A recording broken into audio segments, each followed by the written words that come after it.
Okay. Yes.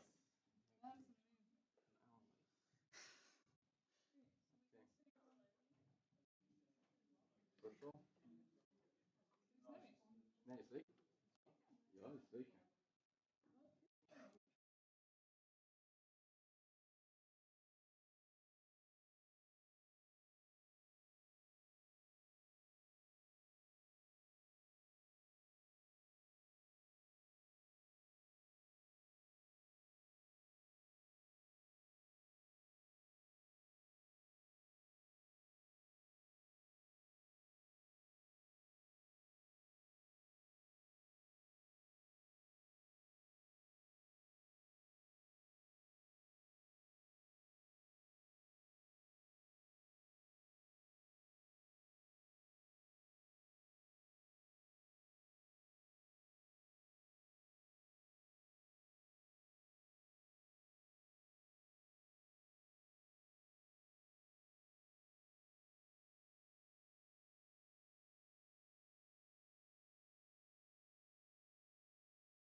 Okay,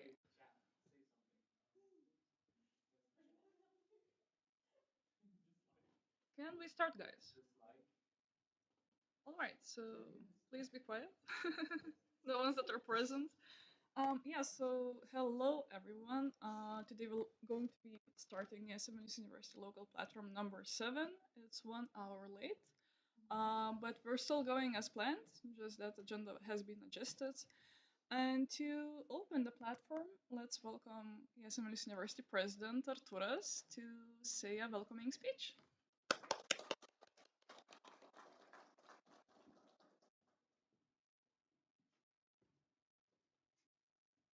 Um, dear ESN community, hope we have some guests in the street. So, I welcome you all to our seventh local platform. It's been a big year. There are a lot of changes, a lot of stuff, and we pretty much revived the whole section from the dead. As just remembering how it started and it is now fills me with the highest motivation, the highest joy, and I'm looking very much forward how ESN Vilnius University will see in the next year. So, without further ado, let's start in local platform number 7.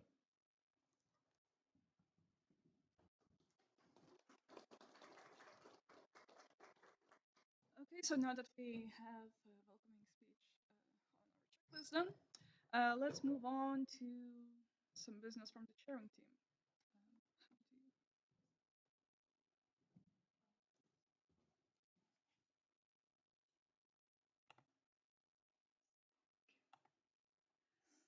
Okay, so for the platform to go smoothly as possible, we first need to set some rules of the local platform. So let's go through those very quickly. So, listen carefully because very important, your rights during the local platform. Everyone has a right to ask questions or to speak. The right to vote, though, is reserved to only members of ESN Vilnius University, so it's ESNers. And the right to propose is also only reserved to ESN Vilnius University members, ESNers. Then moving on to how we're going to conduct the speakers list. So before speaking, if you have a question to ask, make sure that your questions are completely relevant to the presentation that is happening at the moment. Also, make sure to raise one hand completely and also keep your hand raised till you are added to the speakers list. However, due to technical issues, you might not have a speakers list, so when the other person before you ends their speech, you can raise your hand and we will go in order from who asked the question first. And also, if you're watching the live stream and you want to ask a question, you can also do that in the comment section, and we will just ask your question aloud in the auditorium once the presentation is done and all of the questions in the auditorium are also done. And um, How does it work exactly when you're asking a question? So speak only when it's your turn. So we will me, the chairing team, we will let you know once it's your time to speak. Usually, we will have a questions round after every presentation, so you will for sure have some time. And also make sure to speak to state your name and position once you start speaking, because Victoria is our secretary today, and she needs to make sure that everything is recorded. And also, if you raise your hand once, you will have two questions that you are able to ask through that one time allocation. And if you have more questions, then you will have to wait for all of the other people to, if they have any questions, to first have a turn, and then you will might have some more time to ask more questions. And of course, be short and precise, because we are always trying to be on time. And if you see that your question has already been asked, then you can just say that you're covered and we will not be asking you again. And also, some gestures that we usually use in our local platforms. So, if you have a procedural question, which is usually related to our standing orders, then you can raise one finger and we will listen to you. If you have a reaction uh, to something that is being said by another speaker, you can raise two fingers. And of course, reactions must be relevant to the original question and comment. And also, if you see that people are getting rowdy and maybe there's not silence where the silence should be, you can raise both of your hands. And if you see someone raising their hands, you can also raise your hands. And that way, everyone stops speaking and we have peace and quiet again. And also, who runs the local platform? So today we're going to have a chairing team, a main chair, and a secretary who is going to be writing the protocol. And also, we will have scrutinizers that will ensure that all of the votings are done in accordance with our standing orders. And also, before moving on to quorum check, I'll just explain how it is done, the voting rules. So basically, the quorum is met if more than 50% of the members of ESN Vilnius University are present or represented. So basically, all of the ESNers that we have in our list. And also, a voting is only valid if more than 50% of the members of ESN Vilnius University are present or represented. And decisions are made unless otherwise stated by a simple majority. What is a simple majority, you may ask? Today, we're going to be using only that. So simple majority is vote option with the highest percentage of the cast votes, and votes abstain are not counted. So basically, if you have the most votes with yes, then the voting passes, and if the majority is no, then it doesn't pass. And other two majorities, we will not be using those today, but it's nice to know. Okay, can we go to the quorum check?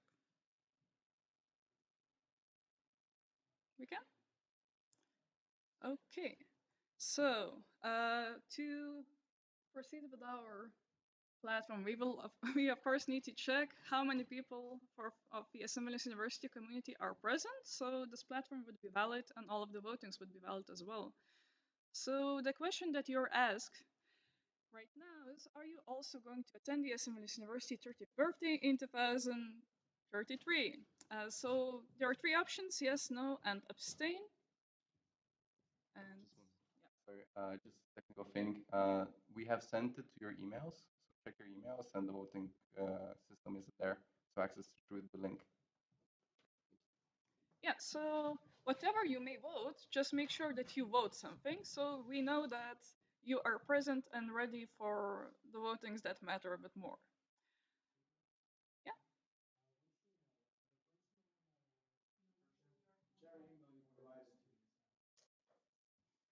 Yeah, so use your email that has been provided to ESN Vilnius University,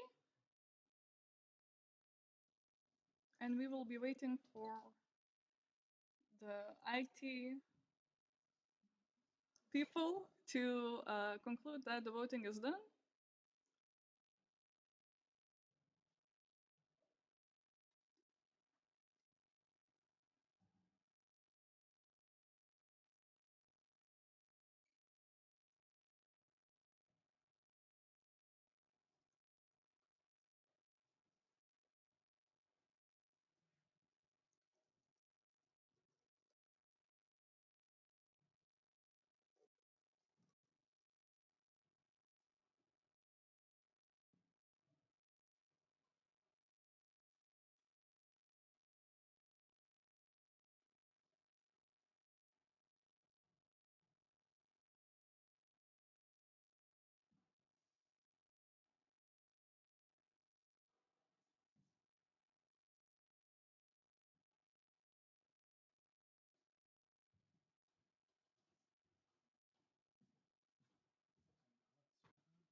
Yeah, so once again, if you're watching the live stream and you are a part of ESN Vilnius University, make sure to go to your email and cast your vote, so we would know that you're present.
Shall we commence proceed with the agenda?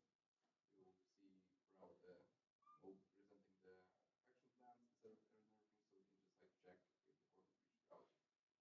Just in order to save time.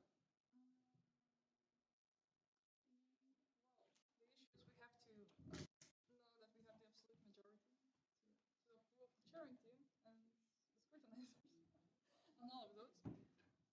Stuff might be an issue.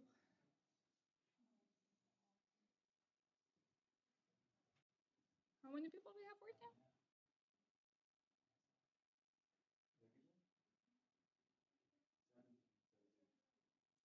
Okay, so how many? Um, yeah, that's an issue. Wait, and how many there are in general?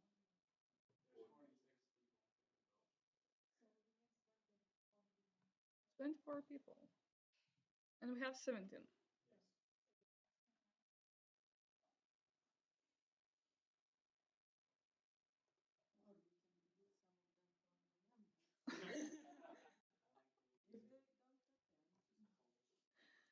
Yeah.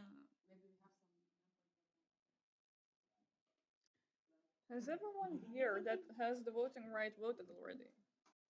Just checking. Arturas, Irena, you have voted, right? IT people? That's also.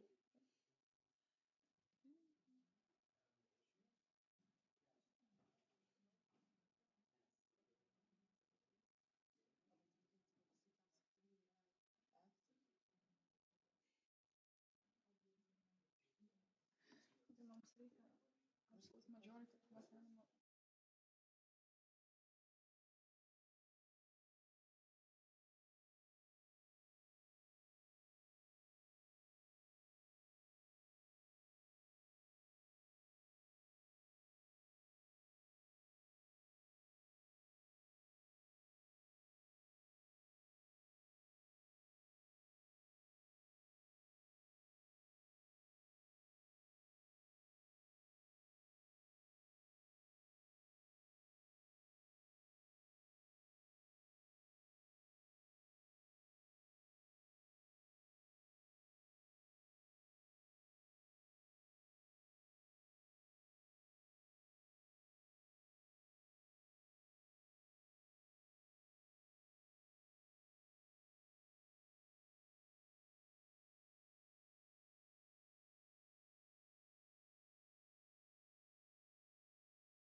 All right, everyone. So we are back in business. Unfortunately, we could not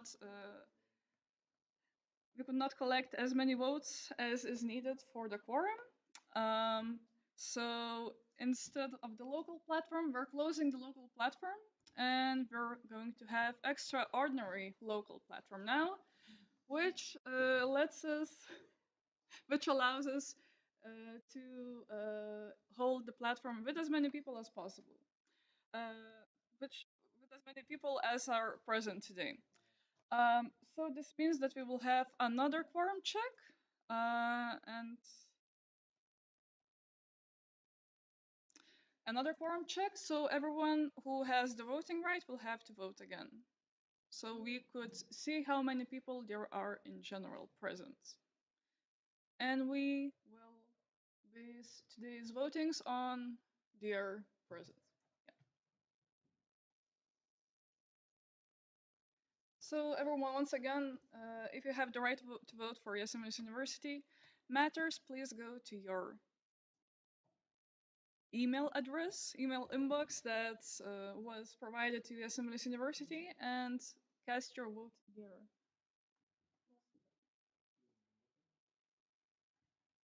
It might take a few minutes, but they will arrive.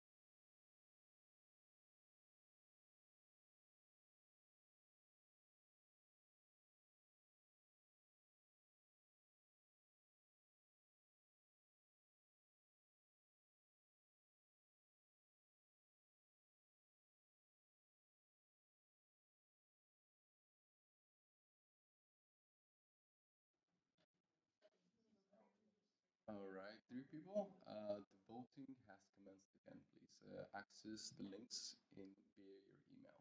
Thank you.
Just to check, we have how many people?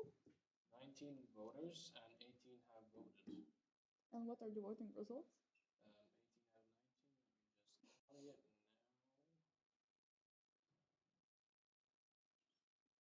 Let me just tally it now. Sorry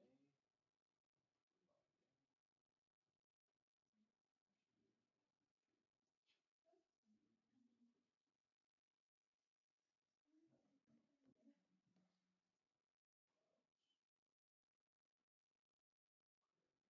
Counted. So, 12 people have said yes, one person has said no, and 5 have abstained. Yes, so we right now have 18 people who have a right to vote. So all of the majorities will be based on those 18 people. As we are right now having an extraordinary local platform instead of a regular one. Okay, so moving on with today's agenda, now that we have 18 people present, um, just to make sure that the standing orders are followed, we will have scrutinizers who will also be observing the voting process. So we propose to have Yuri Galitsyn, Eva Patsuta, and Martinas Konratas to be the scrutinizers of the extraordinary local platform number 7. If anyone objects, please let us know.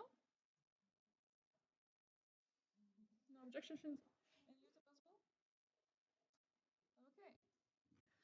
Then moving on to the chairing team. So we also propose to have me, Anna Maria Ladigaita, as the main chair, and Victoria Milko as the secretary to be the chairing team of the extraordinary local platform number 7. If anyone has any objections, please let us know.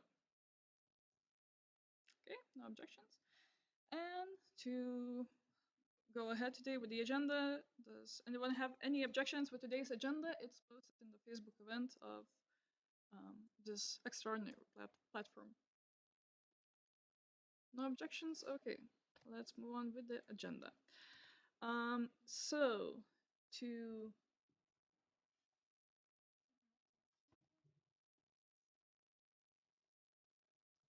all right, so right now we will have the annual activity report. So I would like to ask the president of ESN Vilnius University and the rest of the board and coordinators to present this. So the stage is yours.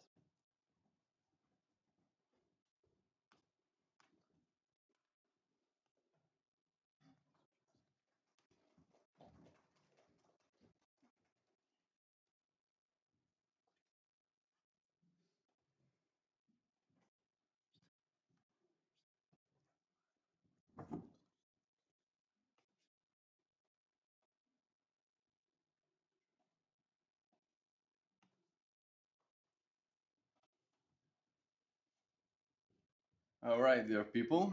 So, our annual activity report for the year of 2022 and year 2023. So, the team. So, the board consisted of me, Arturas Matsunskas, as the president. Vice president was Karina Sutkaitytė. She started this semester, the spring semester. Regular board members was Beatrice. She has been here since the start. PSRPCP coordinator in the autumn semester and a little bit of a spring semester. We had Justus Petraitis, and currently we have Gabija Donaravičiūtė finishing her. She already finished her cadency. The local board, HR coordinator, we have Aglė Junonytė. Leisure affairs coordinator, in the beginning, in the autumn semester, we had Alexandra Nemirova. And now we have finishing her mandate, Justina Liachovic. Justina. Vice Leisure Affairs Coordinator, right now we have Azan Ahmed, Oshin Evlimaite, and Mohamed Abdullah. All these vice leisures were appointed during the spring semester. The PR coordinator finishing her mandate is Greta Verbalite. Vice PR coordinator, we did not have vice PR throughout this whole semesters. IT coordinator, finally, it's been a long while, but we can finally have an IT coordinator. And during this starting the spring semester, his name is Gabrielius Leonavicius. Yes. And then we have our social coordinator. In the beginning, it was the Vili Levichutia. She started in the autumn semester. Now we have Lucas Borkauskas finishing his mandate in spring. So he started in spring semester. As for the projects, Cholet and Kaunas, we did not have these coordinators. Hopefully, next year we're gonna have them. All right, let's talk numbers, shall we? So in the autumn semester, we started with 20 youth centers. Those are the numbers of the September. And we had 44 ESN buddies. During the spring semester, our ESNers numbers grew to 44 and 56 buddies. As for Erasmus students, we had more than 450 students in the autumn semester and more than 240 during the spring semester. Teamwork. So as for the meetings and overall how the team worked, we had 10 board meetings. So board meetings and coordinator meetings were conjoined uh, for just simple purpose that there was just two board members present, and there was no reason to separate them. So we had all of them together. And especially the coordinators have announced that they wish to work closely with the board, and so it kind of worked for us during the semester. We had, as for the trainings, team buildings, we had 5 trainings and team buildings initiatives in total, and general meetings, we only had one during the autumn semester. As for the budget, so we started this year with, you can see the budget here. Pretty much all the numbers are accurate. The current balance in our budget is 2,125 and 76 cents. If you have any questions or you want to review this, you can see the budget in the right. So next, annual goals of 2022-2023. Uh, so we have planning to organize 2 orientation weeks. So that is 11 events in total. That was completed. We plan to organize 2 ESM buddy trainings. That was completed. Organize 2 team buildings at least throughout the 2 academic semesters. That it was also completed. Attract new volunteers to ESN Vilnius University, as we pretty much started with more than like at least just like 5 people this whole semester. So that was our main goal of just reviving the section and growing it, and we have definitely achieved that. We had renewed the contract with our partners, contacts with our partners, so that is WSR, Arcus Alliance, other sections, and other organizations outside of our and other partners, just to say. So that was also completed. Currently, we have established very good connections and very good contacts with all these outside partners. Have a full team of coordinators, so that is partially completed. We currently have more coordinators and board than we had during the start of previous academical year. So hopefully in the coming semester, in the coming summer, we're going to be having and starting the whole academical year with the full board coordinators team. So prepare for the next year. So prepare a team for the next year. We have accomplished that. Currently, the board is full, and all the main positions of the leisure affairs have candidates for them. Legalize the section, so that is partially completed. So the main thing was just getting the documents. At the current moment, we have all the documents we need. We just have to change a little bit our statutes, and that after that we will officially be legal. Even though we technically are legal, we need to change some of the statutes so that they are updated. Hopefully, though, during the summer we'll be able to do that. And then we had to organize this once a full meeting per month. Sadly, that was not completed. Hopefully, that will be the goal for the next year. Participation in the events. As for the events, the ESN Vilnius University in total has participated in 3 national assemblies, 1 TEAT. TEAT is the time travels event, which is happening in the August, NEP, we have finally our region, or sorry, our country has come back to the North European platform rather being than in CEP, so it's Central European platform. So hooray!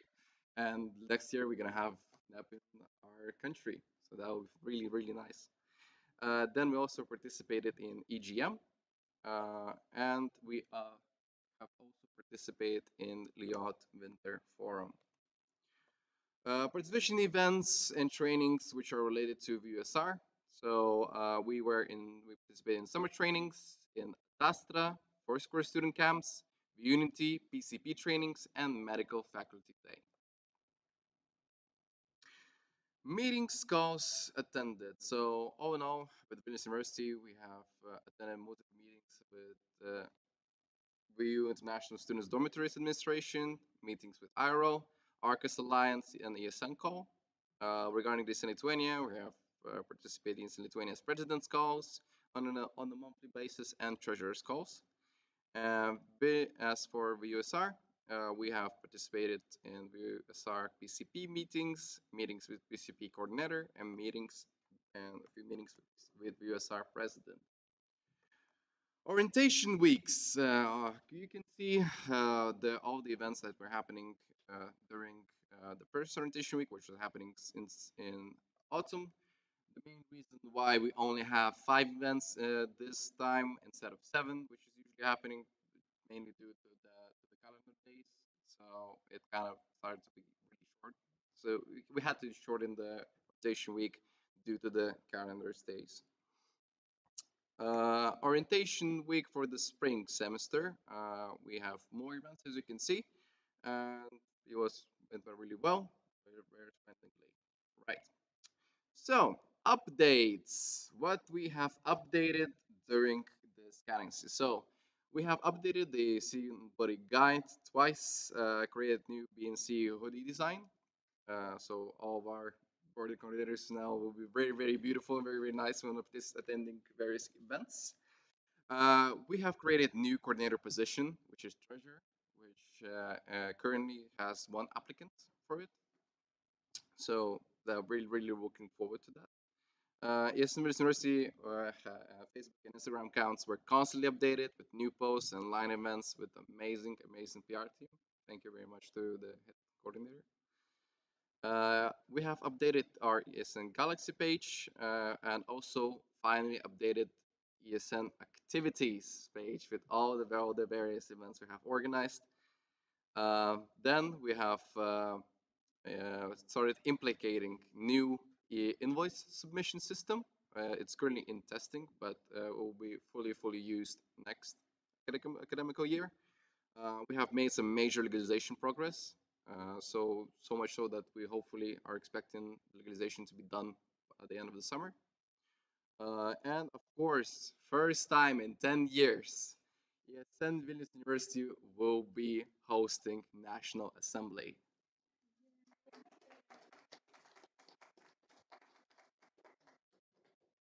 Achievements. Now, to just brighten the mood of our dear alumni, we have finally are one of the section in the spotlight. That's pretty much for all North European region. So among all the Scandinavian countries, Denmark and Baltic countries, we're second and Lustek is first. So hooray, 2 Lithuanian sections are in the spotlight.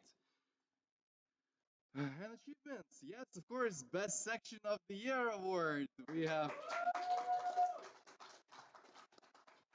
after a long work and tedious year, we have finally achieved this award, which is brings me most joy to my heart, and I cannot express in words how much I love my current team. Right, then we also says, as I said, section spotlight. We got the best HR initiative awards, best culture initiative event, and best corporation together with Tech, ESN Vilnius, and ESN ISM. And of course, we also got 9 other events, which will be presented today, and the diplomas will be awarded to the people who are organizing those events. Right, so that concludes our annual report for the year 2022-2023. And as finishing with words, we help, care, and we share. Thank you.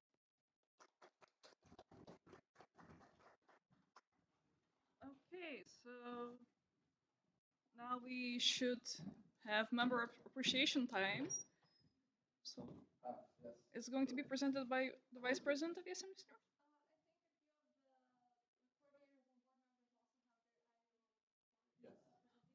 Okay, so okay, let's do that then. I'll be very short.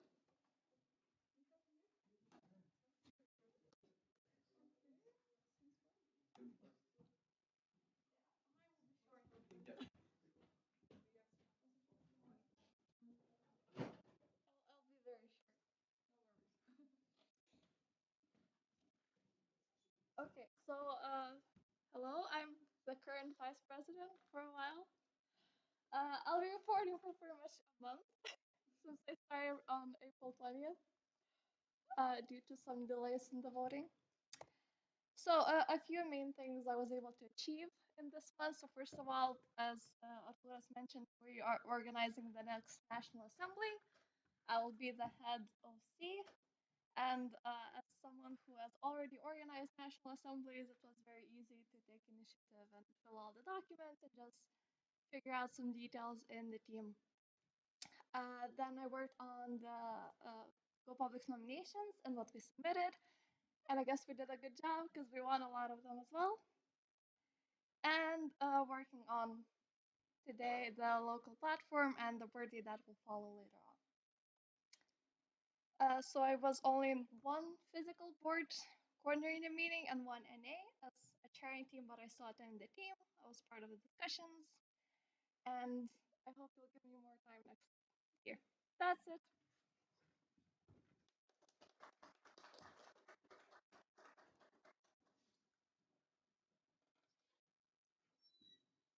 Okay, so thank you for the lovely presentations. Do we have any other coordinators who would like to present? Okay, thank you.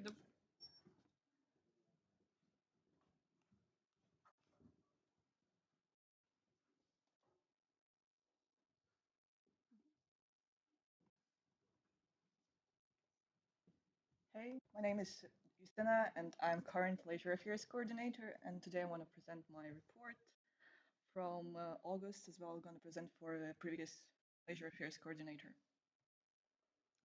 So let's start with the team. During the academical year, we had 31 ESNers and 10 of them were very active. As well, we had 2 coordinators, 3 vice coordinators, and we organized 5 committee meetings. Also, we organized a lot of events. First of all, culture events. On the picture, you can see a visit to crypts of Vilnius Cathedral. We participated in the unit event with collaboration with Vilnius University student representation and others. More, we had sport events. This is a visit to trampoline park. We had 4 trips to Trakai, Rumšiškės, and Kaunas. As well, we had more than 10 parties.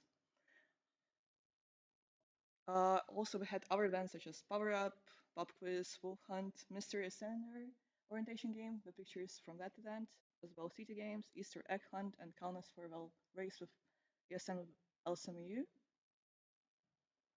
What have we achieved? So we organized 44 events. It's a lovely number. I love it and I'm proud of our committee. We collaborated on 12 events with other organizations, and also we received 3 awards. The third place for Best Social Inclusion Initiative for Blind Speed Friending, as well Best Culture Initiative or event. It was the first place for Extreme Visit to Crypts of Vilnius Cathedral, and Best Cooperation with other ESN sections for Halloween Party. We experienced some struggles while organizing. I think it's just a point, so which future team needs to consider. First of all, just general motivation problem with the committee, which also leads to inactivity of members. As well, uh, international students complained that we lacked a full timetable of the month on our social media, and I think it's important to get some feedback from exchange students and ESNers to improve our quality of our events. and also sometimes we struggle to book auditoriums. So that's all from me. I want to thank you all ESNers and coordinators who helped me and help this team to do all these events. Thank you.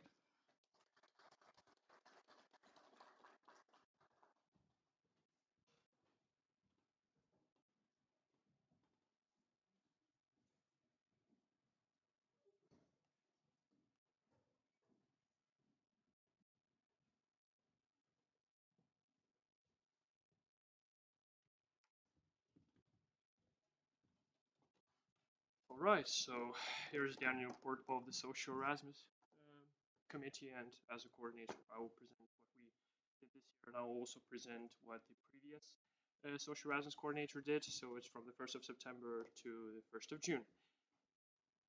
So I chose four very, I guess, successful activities because we didn't really have that many activities this year, and I did choose the main ones like visit to the animal shelter, which proved to be very successful because we had 4 visits.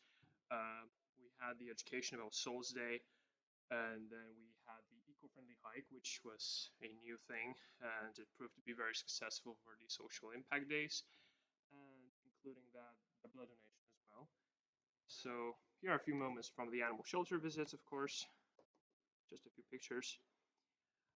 A few moments from the eco-friendly hike.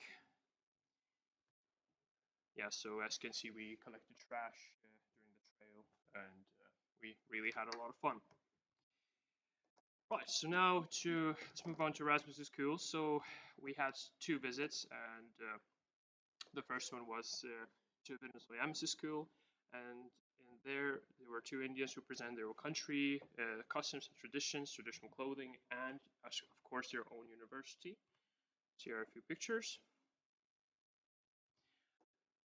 Right, and the second was to Kona Santros Gymnasium, and there were quite a few people who actually presented their countries or did something.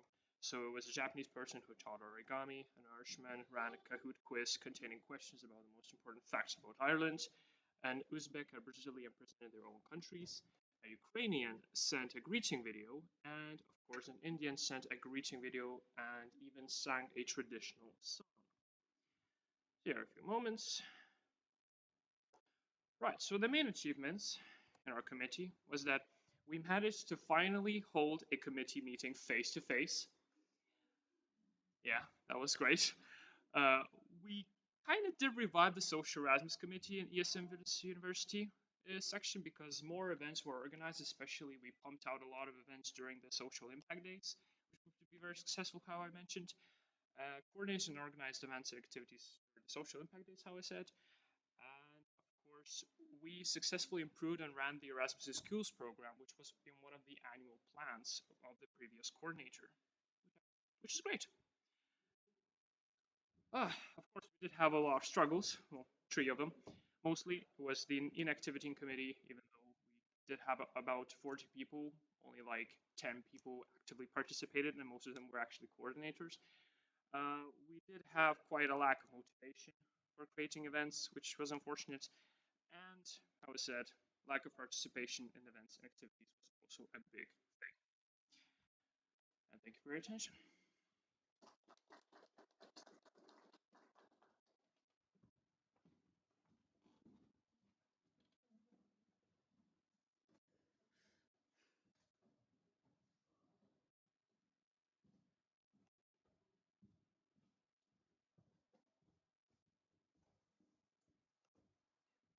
All right. So, annual activity report of the IT committee, or what I have done so far. So, the reporting period was from the 1st of March until the 16th of June, which is when I started my mandate. In terms of events, calls, and meetings attended, I attended the NA 51 and 52 as a section delegate. I had 2 calls with ESN Lithuania president regarding IT in general. Call with ESN Yasir, I can't really pronounce really Romanian words, and 3 board and coordinator meetings so far. So I sort of briefly summarized what I did in terms of screenshots because it's quite boring. But Google Workspace is now where all our emails live. Um, we went from boring Gmails to actual legit looking professional domains. Um, Obviously, other benefits like no ads in Gmail, the double the Google Drive storage, and much, much more from a management perspective. Then I'm hoping to use Papaya, a digital buddy system, next semester. It's a user-friendly system with apps for both Android and iOS. So of course the next step will be to get in touch with IRO so that incoming students can request an ESN buddy before their arrival. Next, Monday.com. So it's a work management platform. I managed to get it for free using ESN Lithuania's nonprofit document. So that's fun. Um, Slack Pro, I believe we should give it a try next semester. It's, in my opinion, vastly superior to Messenger. It integrates with Google Drive, Google Calendar, and Monday.com. And did I also mention that this is also normally paid for, but we got it for free? And finally, in terms of website, we have no website for now. I'm working on it. So that's me. Thank you.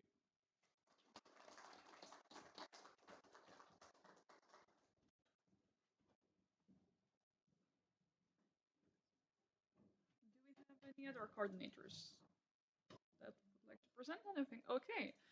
So actually, right now we are supposed to also have a question time. So if anyone has a question, please raise your hand or write in the comment section of YouTube, and we will direct it.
but there was nothing about the students themselves. Like you didn't present any goals about Erasmus students. Like what you would like to change for them in this university, just in general coming to Lithuania for their exchange experience and so on. So my question is, you with your team, you didn't think about it, or you didn't have capacity to do it, or you just had to build the section at first, but like, what was the problem?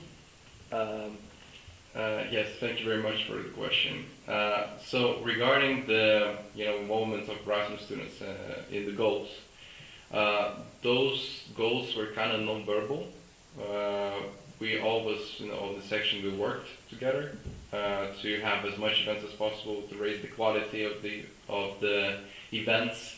But the main focus was first reviving the section, focusing on the team, so that if the ESNers are motivated, if the ESNers are there's a full team that tries to help out each other as much as we tried, as it was humanly possible.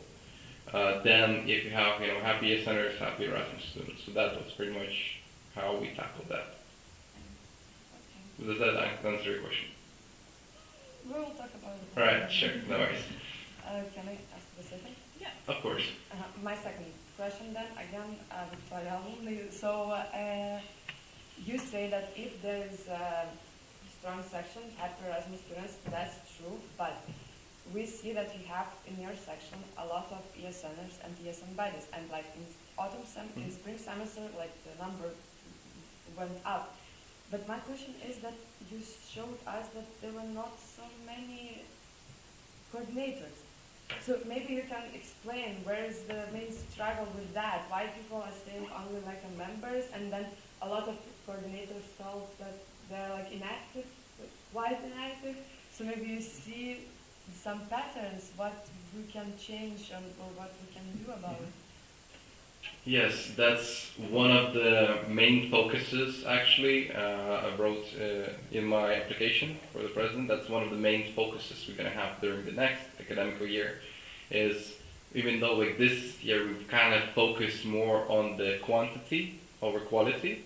So the idea was to get as much people as possible and see how it's going to go.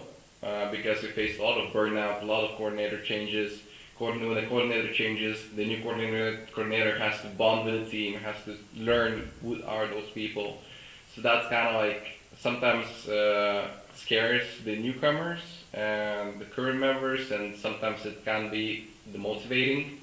So that's the main reason why we struggled to get coordinators. But considering how we are now, comparing how we started the semester with pretty much just me, board member, PR, and HR, just with 4 people, I think we did adequately as I wouldn't say as as good as possible, but we definitely tried our best. Okay, thank you. You said that you have 2 more questions. But you will allow me. Any? There are no more people that want to ask anything, so you can ask tomorrow if you want. All right. Okay. So, also in your presentation, I saw the name Arcus, that Yes. you had call about it or something, Yes. call or something. So maybe you can elaborate on that. What is it? What is it about? What did you talk during that call? Yep. Were you involved in the Arcus? Yes, so we unfortunately couldn't involve ourselves as much as the alliance offers us, but we did participate in one of the calls, which was like the main call between the Arcus Alliance and ESN. So during this call, there was Arcus Alliance representative and ESN International presenting the feedback form, which feedback form results. Which we had received during the previous year, and with also the ESN sections were presenting about like how they work together with their IRO office. So we were one of those sections were presenting. So it was also representing our sections, how we work with the IRO, how we currently operate. So that's pretty much was the gist of the call. Okay. And my okay, Yes, that of I course. have actually, but okay. And my one more question is, so we see that you're in your section do trainings like together with your team for ESN buddies. Then there were some other trainings mentioned, and that's nice. But it feels like that there should be maybe more. And but anyway, I think that maybe next year you're also going to think about it. But still, uh, what do you think were the like the biggest mistakes of your year, and what you will change next year? Yes.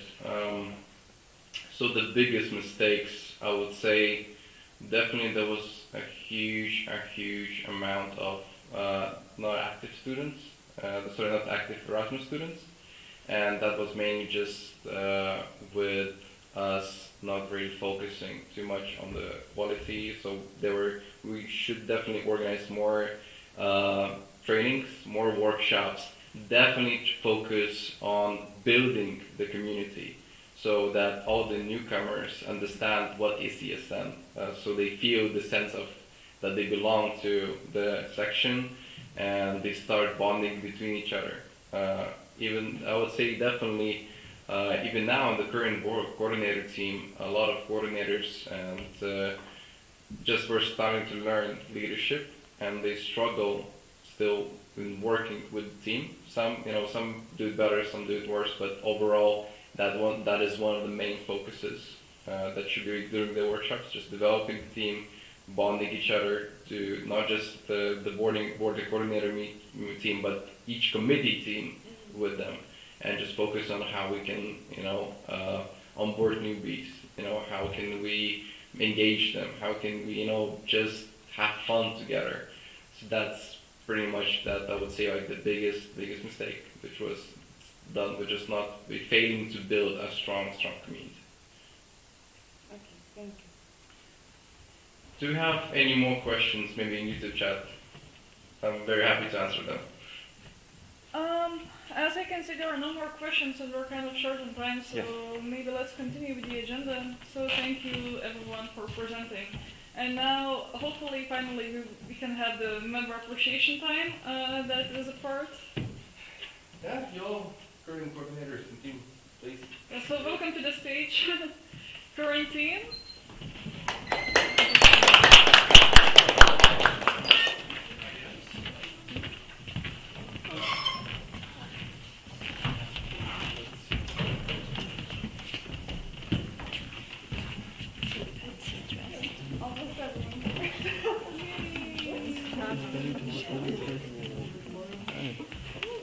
So the appreciation round has started. Do we have anyone in the YouTube chat?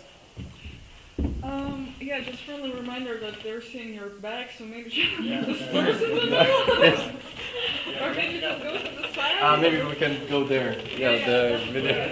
Hi, people. Yeah, just like there. Just go for it.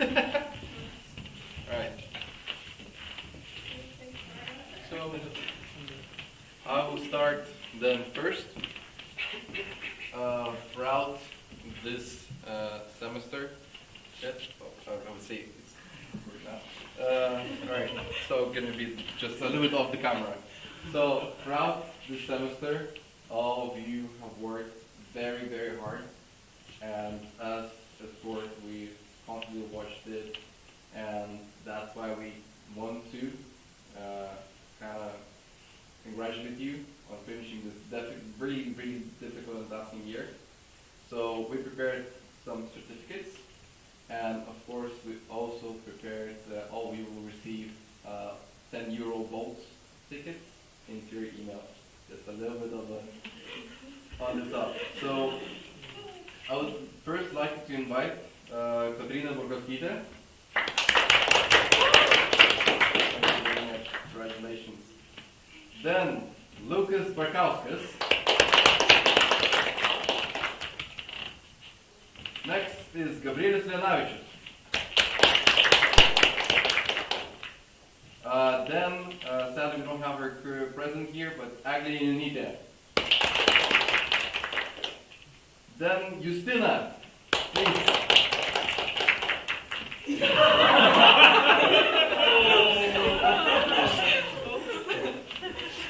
All right. Victoria Bandarenkaitė. She's not sadly present today, but she's definitely. Skaidruolė Makarevičiūtė. Ugnė Janavičiūtė.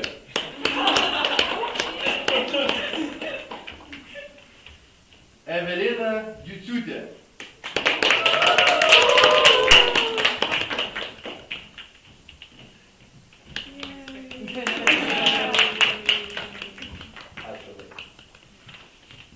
Karolina Gudanaitė.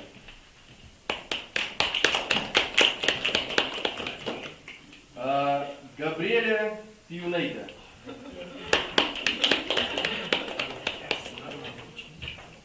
Right, so just like a closing word, and I'll just maybe just go to the yes. So yeah, my dear team and all the listeners who joined us in the translation. Actually, I prepared a whole big speech, but just turning it a little bit. So, thank you very much for this very, very hard year. I'm sure I personally know some of you have went through some tough times, some very difficult burnouts, and I just want to say that statistically, us listeners, we do not receive the enough of gratitude from the Erasmus students. So I would like to give my gratitude to you, and just maybe from the face of Erasmus students. All of you have to understand that all the work you have done, all the events you have organized, be it socials, leisure fairs, or just IT, HR, who are helping those teams, you made a massive, massive impact of all those students' lives.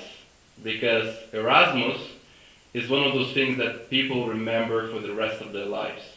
So even though sometimes they don't see your face and mind when they're thinking about those events, but they are remembering those events and will always have them in their heart. So thank you very much for this very, very hard work, and next year, hopefully, next year we're gonna go even more harder. We're gonna do very, very much fun stuff. And to that I say, all right, all right, all right. Thank you. Okay, so thank you Arturas for this lovely speech. And right now, do you want to proceed with the coffee break, or should we go with the candidatures? So, what do you want to do, guys? Coffee break. Okay, so let's have a coffee break for 10 minutes, and then see you in 10 minutes.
welcome back everyone after the coffee break. So now is going to be the most exciting part because we're going to be electing um, new coordinators, new board, You too.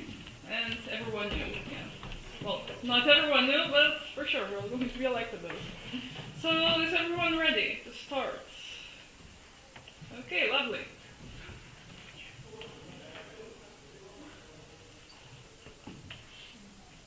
So, according to our agenda, our first presentation of today will be for the candidacy to the local coordinators, which is going to be social Erasmus. And I would like to invite Katerina Burkovskita to the stage to present her candidacy.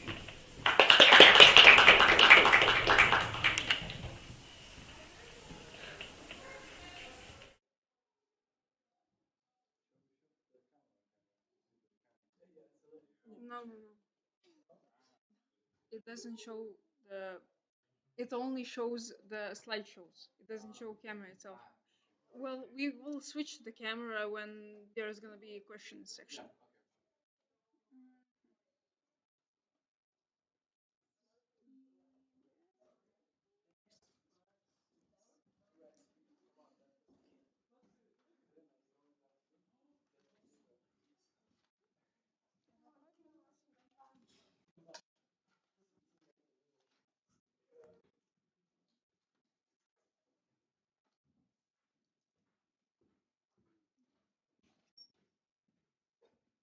Okay, is everyone ready? So, hi, my name is Katrina, and I'm a candidate for social Erasmus coordinator. So, what have I done? Don't worry, that's not my conscious talking. During these 2 semesters, I participated and helped organize the majority of leisure affairs events. And since joining Social Erasmus committee, I became a very active member as well. So, 89% chance of seeing me there is not far fetched.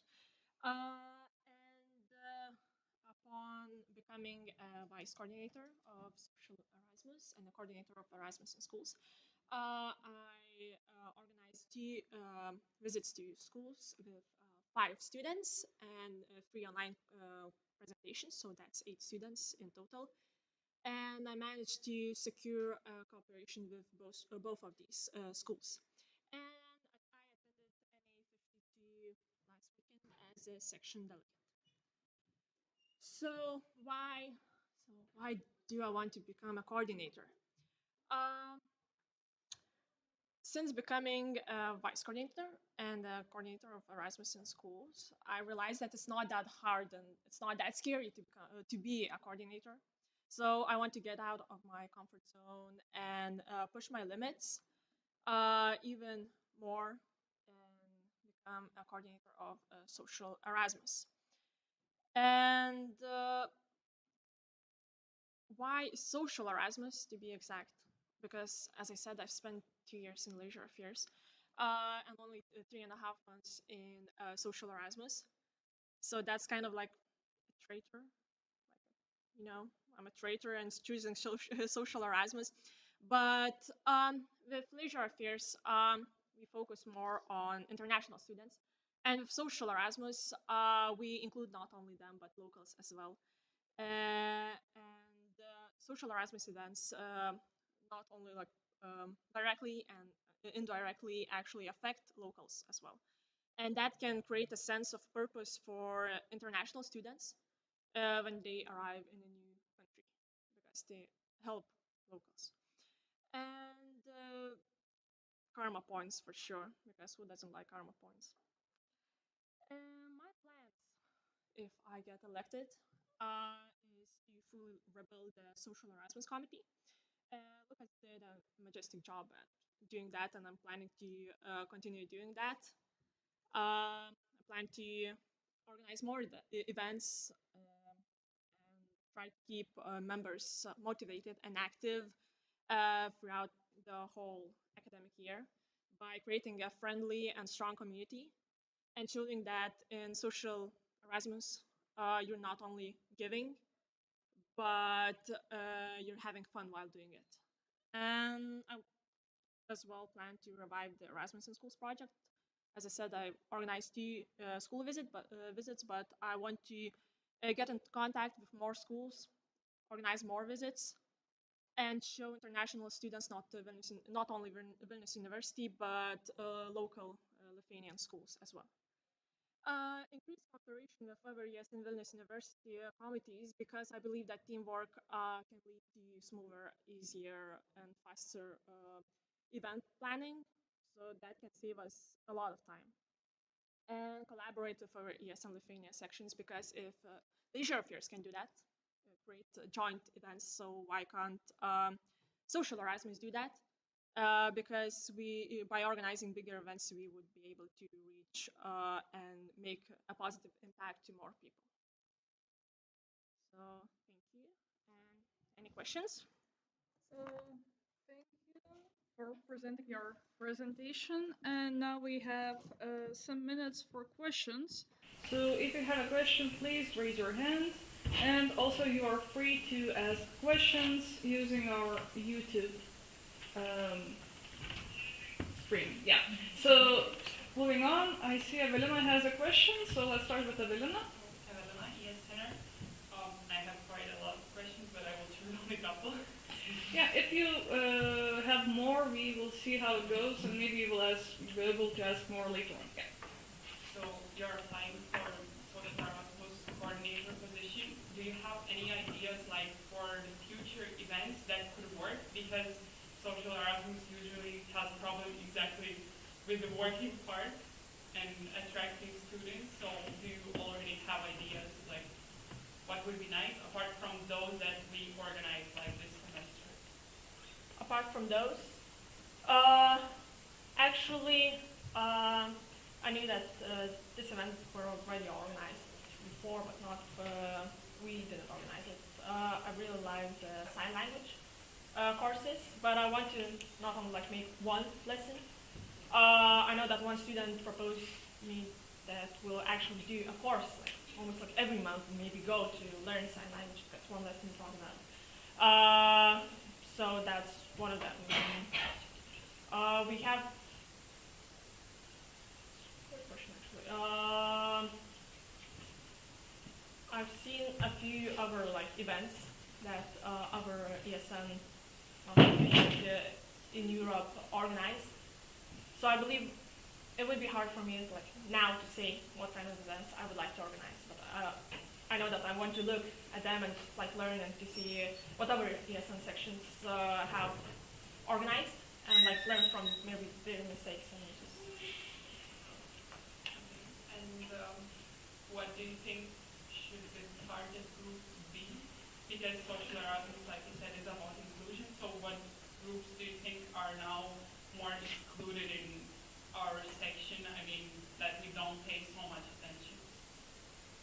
Like in our section as a students, or as like in Lithuania? No. I mean, like at our work, like in section, and like I don't know, even like in all Lithuania, that could be relevant right now.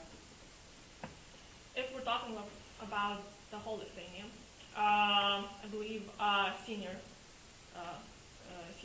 and like elderly people, because we have a lot of I would say charity events and stuff, but we're as a students we're not really organizing anything for them.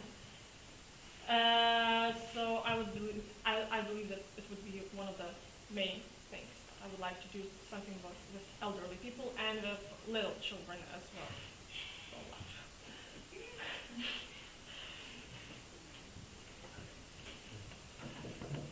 Okay, so now let's move on to Yeva, and if Evelina has more questions, we will leave them for the end. And you also have Arturas, so let's start with Yeva.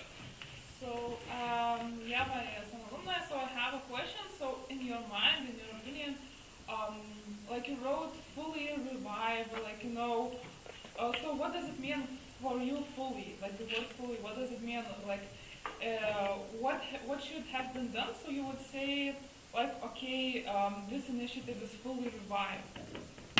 As I said, I managed to secure only 2 cooperations for schools, and I want to get into contact with as many as possible. and create like a stable foundation of all of them, so the future Erasmus in schools coordinator would actually just don't have to do as much work as I do. They could just contact them and be like, can we become? So it would save some time for them, basically. So, yeah. And create a schedule for all of the visits, because right now it's like with all of those visits, as with many events in ESN Vilnius University, there's like we create them a week or two before, and just like we post about them, and that's it. And I want to create them like maybe once a month. Okay. So that's what I want to do. Okay, thank you. Okay, so moving on to Arturas. So, Arturas, president of ESN Vilnius University. So, I have two questions. One of them is, you mentioned that, some Erasmus in schools, but considering that we don't have a project candidate, you have to cover potentially a bigger amount of events. So what other projects are you planning to tackle? Is it only the social Erasmus? Is it only the Erasmus in school, but or is it other projects as well? Because we have the array is quite big. Right now, Erasmus in schools would be my priority, because we still have to, like I said, fully revive it. But maybe in the future, we can, I believe, we can organize, I don't know, trips or something. I know that the trips are part of our committee as well. Could be, but educational trips would be amazing, I believe, because it can be leisure affairs, but it can be social Erasmus as well, because students would get a chance to learn something. And one of the teachers in one of the schools actually proposed me an idea to organize not only like students coming to the school, but pupils themselves showing, it wasn't cool, so showing the city, telling their story, and just like seeing all of the backrooms of that city, not only the tourist attraction. Okay, thank you. Well, the second question would be, from what you've talked, you very much are in the mind of thinking that as a vice social coordinator, but as a coordinator, you will be having a team. And how are you planning to work with that team? How are you planning to delegate? Maybe delegate different projects. For example, we have Erasmus in school. Maybe delegate to one coordinator, like one vice. Yeah. The Green Erasmus, which is a huge initiative, especially for sustainability. Maybe how do you plan to work with your team? As of right now, I've seen some examples where people like coordinators, they take all of the initiative and all of the work for themselves. And I plan to, first of all, try to see the strengths of my team, what I have, and ask specifically for people who want to work on specific projects, and not maybe delegate only one vice coordinator, but give it a whole team for that vice coordinator, or be just like a coordinator and just like pop out, just help them with something, but do not take all of the work for myself. And basically as a coordinator, I would try to keep the whole, team spirit, and try to keep them motivated, I would say. So, yeah, that answered the question. Okay, thank you. Okay, so now moving on, we have another question from the current coordinator. So could you Not a please? question, rather a reaction. Okay. So, Lucas, current social justice coordinator, I would really like to say that when I became a coordinator, I got a committee that wasn't fully functional because we didn't really have any face-to-face meetings, or just, no events were organized. And when I became the coordinator, Katrina actually really helped me a lot with organizing different events, and I could definitely feel that she was very passionate about the committee itself. So Okay, thank you for your reaction. Now moving on to, do we have more questions? I actually have a few, if no one minds. Okay, so I see also on the stream there are none. So just a few questions regarding social harassment. So I noticed in the presentation, also in the report, unless I missed something, there was no mention of social impact days organized by ES International. So are you aware of those? And Yeah. are you planning to organize anything for this year? Yes, obviously, because this year we organized a few events like Blood Donation and I believe Eco-Friendly Hike. Eco-friendly hike, Yeah. yes. But we had a few other ideas, like posts, almost like daily posts about maybe disabilities, about like other people, like minorities. So I believe I have a few of those ideas, and I would like to actually make them real. So yes, that is on my list. Okay, thank you. And also another question. I noticed that also you mentioned that you would like to see what other sections are doing and also kind of revive social Erasmus, I guess, because it's already doing pretty well, but of course there always could be more events. Are you aware that ESN University also has a lot of past projects that could be revived? Because we did organize a lot of Erasmus, social Erasmus things for elderly as well as for various. So yeah, are you aware of those? And do you want to revive any? Or if you're not aware, then maybe are you willing to maybe take a look and learn something? I'm not to be truthful. I don't know about a lot of those events, but as I said, maybe not only look at every ESN section, but yeah, I should probably start looking at something that is in front of me. So yeah, if I actually like a project, I would like to Yeah, so revive them. yeah, I tend to think our Facebook page is completely full of event ideas. You just need to take them. Okay, so could we maybe close the question round right now, or any objections? Any objections? Okay, no objections. So I would recommend closing the speakers list now because it's.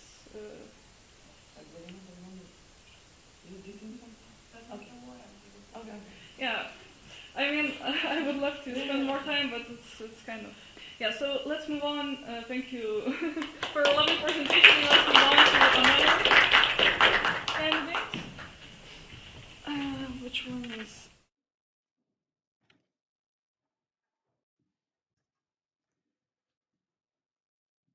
Okay, so right now we're going to have presentation from the candidate for leisure affairs position, Aslan. So welcome to the stage, Aslan.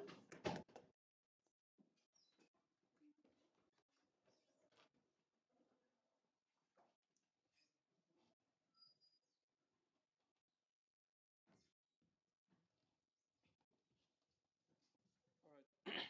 Hi guys, my name is Aslan and I'm a third year medical student.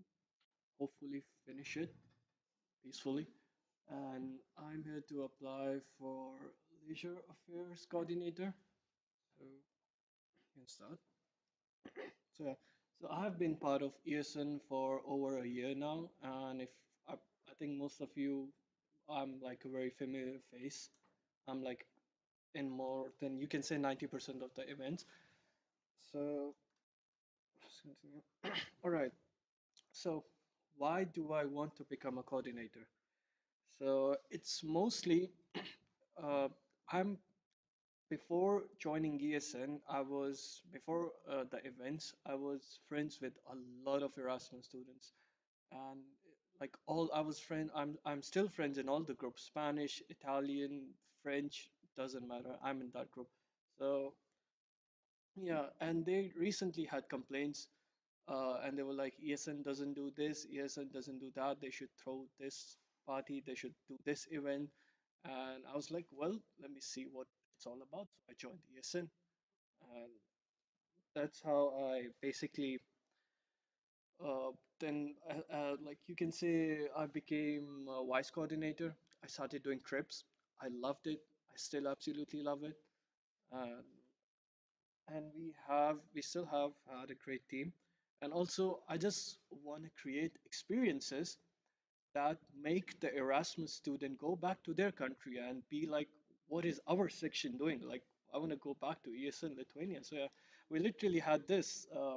Like, I had few of my friends from France and Germany, and mostly from France and Italy. They contacted me and they're like, "Hey, can you give our section tips? Like, can you give the social Erasmus coordinator tips, like how to do this, how to do that?" And I was quite proud of that on how good our section is doing. So we have, as you can see, I'm quite experienced. We have done a lot of stuff. We have been to a lot of trips, and I'm quite happy about that. And yeah, I have organized multiple events, but my favorite ones are probably the board game evenings.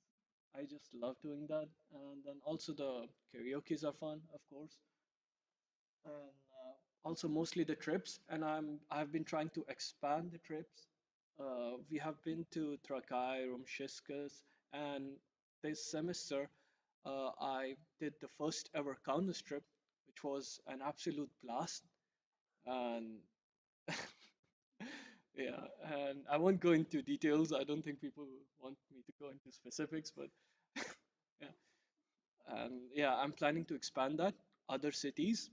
Who knows, maybe other countries. If we knows, maybe I'll try my best to pull off a trip to Riga, Latvia. So, all right, all right.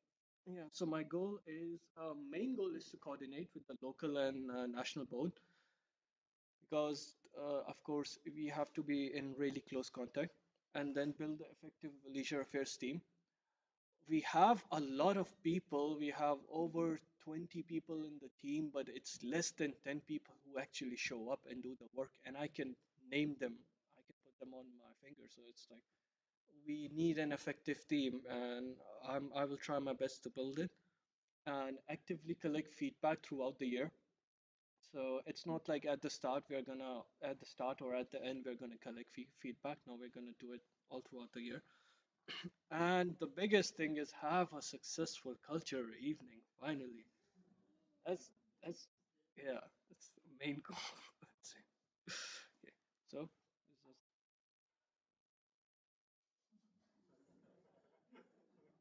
yeah, I would say it's a fair trade. I would say. So yeah. Okay, thank you, Aslan, for your lovely presentation. We'll see about your trade offer. So, Let's open the speakers list. And if you have any questions, please raise your hand. We once again have Evelina. Evelina, you have two questions. One. Let's start. One? Okay, but you have two. So if you want. Okay, so you mentioned you want to coordinate work with national level as well. So what would you do exactly with, I don't know, national level? Like, would you include finally in like our wife, hopefully our future wife wants to will hold the national assembly. So what would you like to put your impact as well in the national level? Yeah, I would love to help out with the national level, especially, of course, with the National Assembly. I'm quite eager with that. And it's just coordinating with the national board and getting ideas because it's not just our department, there are other ESN departments, they have ideas, and I just want to borrow those ideas and implement them, not stealing, borrowing, and implement them into our ESN, you can say. And yeah, and hopefully become friends with the national board and try to get more partnerships, sponsors, so we can make the trips cheaper. Yeah, it would be really nice to have some sponsors which can make the trips cheaper. Okay, thank you, Evelina. And who else has a question? Please, Martinas. Yeah, Martinas, alumni. So I have a question regarding feedback. What methods would you use to collect feedback from students? Well, I'm planning to have, I'm going to collect two types of feedback. First is the feedback from the team, which I'll be holding a meeting every month. And and I'm going to be a bit strict with my team. The thing is that it's going to be according to them, the timing, the place. All they have to do is show up to the place. That's the least I'm asking. Like, please just show up. And I'm gonna be, and then like during the meeting, I'll be actively asking feedback. And then with the Erasmus students, as I said, I'm friends with them, and they often complain to me. And if the complaint is valid, then I'm gonna talk about it in the next meeting, which will be held with the local team. And if it's more important, then I'll talk about the complaint in the boarding coordinators meeting. So yeah, it's just every month collecting feedback and implementing ideas. Also, okay, maybe a second follow-up question. Uh, how would you collect feedback to make it more representative and not like represent one kind of Spanish mafia, Italian mafia, etc. Those gangs, which you're friends with, for example, and more representative of all, which are, let's say, more it's not just those. I can say I'm very diverse. Like so, I'm part of a lot of communities, and I'm also not just part of like it's not just ESN events. I go to like outside pub quizzes. I go to language exchange meetings because I love speaking languages, and so it's and of course those events are also like ESN events are not the only ones that Erasmus attend. So those are also the events where I meet some Erasmus. Actually, I meet a lot of Erasmus there, and of course clubs, bars. I go out a lot. So yeah, you can find me every night in Old Town, like in the weekend you can say. So I'm always hanging out there, plazas, Mesa Pub, all the Erasmus places, and they always come up to me and they're like, "Hey Aslan, why don't you do this? Why don't you do that?" I was like, "Oh, sure, I'll talk about it and we'll see." So. Okay, thank you, Martinez and Aslan. So moving on with, I see Karina. Yes, I have a question. So Justina in her presentation mentioned one of like the struggles was the lack of like a timetable. Mm-hmm. Sort of, would you try to implement something like this, and how would you imagine it would look like? Is it like for a month? Is it on Facebook? How would you share that? Well, I'm planning to first write down what I think will be all the suitable events in the summer. And it's basically I just want to be ready beforehand because this previous year we have been doing everything last minute. It's just me and Justina texting to like our PR coordinator Greta, like, "Hey, can you do this? Can you make the visual for this?"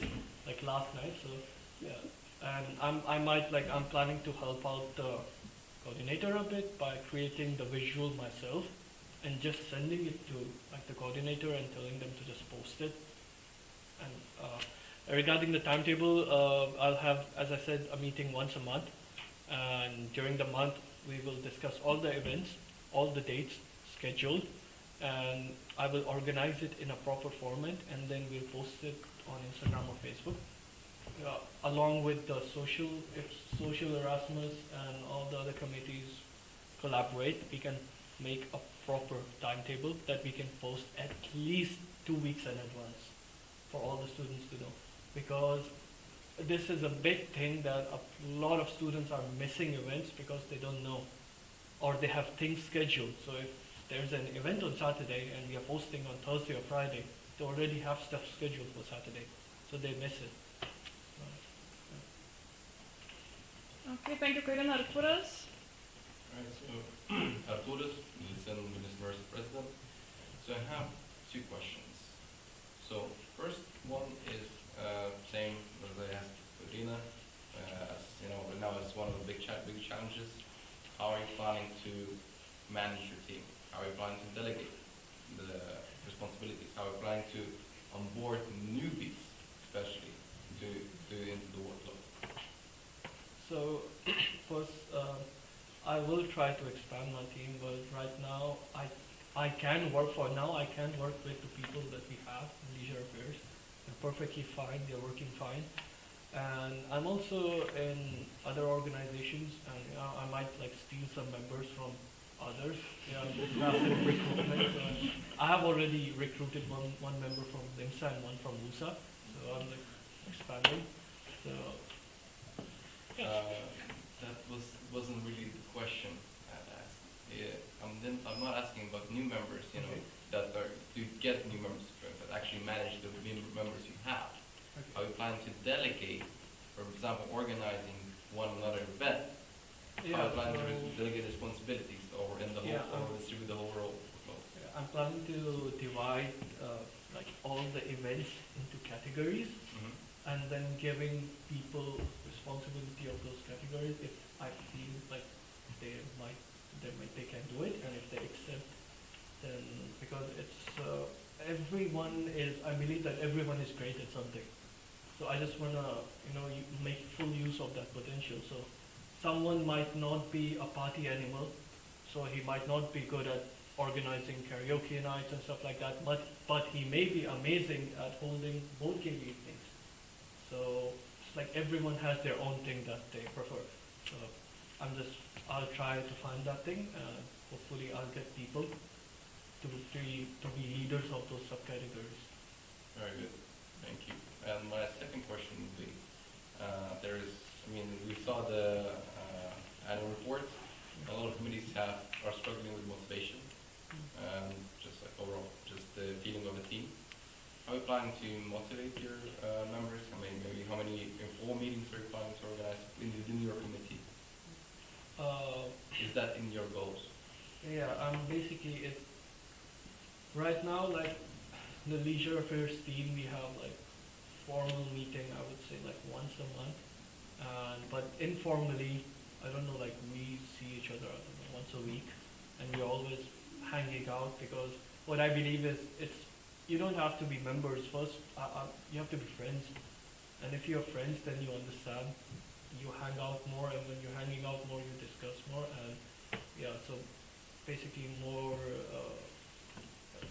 you could say informal meetings, and about the goal and to motivate them. It's kind of how can I explain it?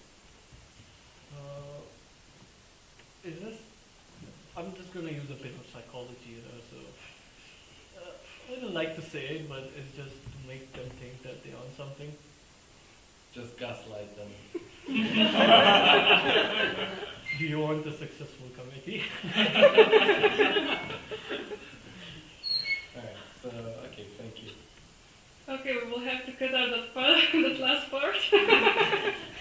Anyway, I see there are no questions in the YouTube comment section, so I propose if anyone else has a question, please ask it now, but if no one else has a question, then I propose to close the speakers list.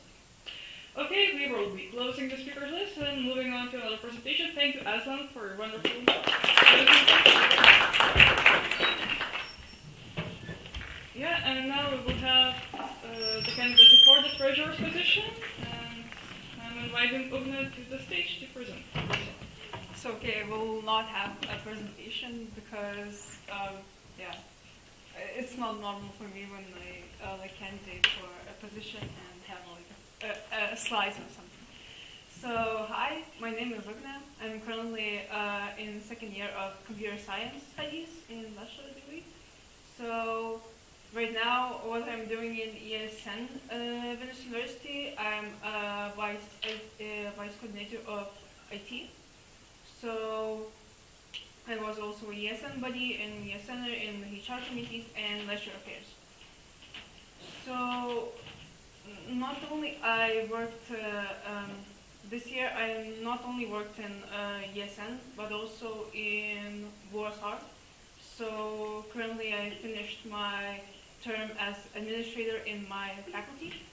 So now I'll be running as a human resources coordinator. So what did I do as vice coordinator of IT? So I was briefly in this position because Arthur has asked me this question in I believe in the end of February. So during that time, I always had some tips for the Briedos regarding the Google work wait, how is it called? Workspace, yes, workspace things. And yeah, and attended some meetings with ESN Lithuania president about the situation with current situation with Google Workspace and website. Unfortunately, I couldn't do anything for the website because I couldn't connect, so I don't know what's wrong with that. So we'll see next year how it goes. So now to the point why I'm running for coordinator this year. So because well, I don't want to leave this section. Like I feel connected to it. I don't want to just like be in my faculty running Vasar. So yeah, so I'm happy that I found a perfect like position for me, treasurer. It's a new position in the section, and there's a lot to do because it's new. So my action plan, like if you read my action plan, it's not that long.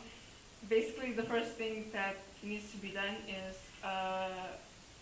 prepare like guidelines how to be a treasurer, because there's currently not many of them. So through my like year experience, maybe I will like sum up everything and also like ask for tips from ESN Lithuania about this like position, how they run it, what could work for a Vilnius University, and what else should be done. Oh yeah, prepare like financial plan for every semester. So we'll see how it goes. So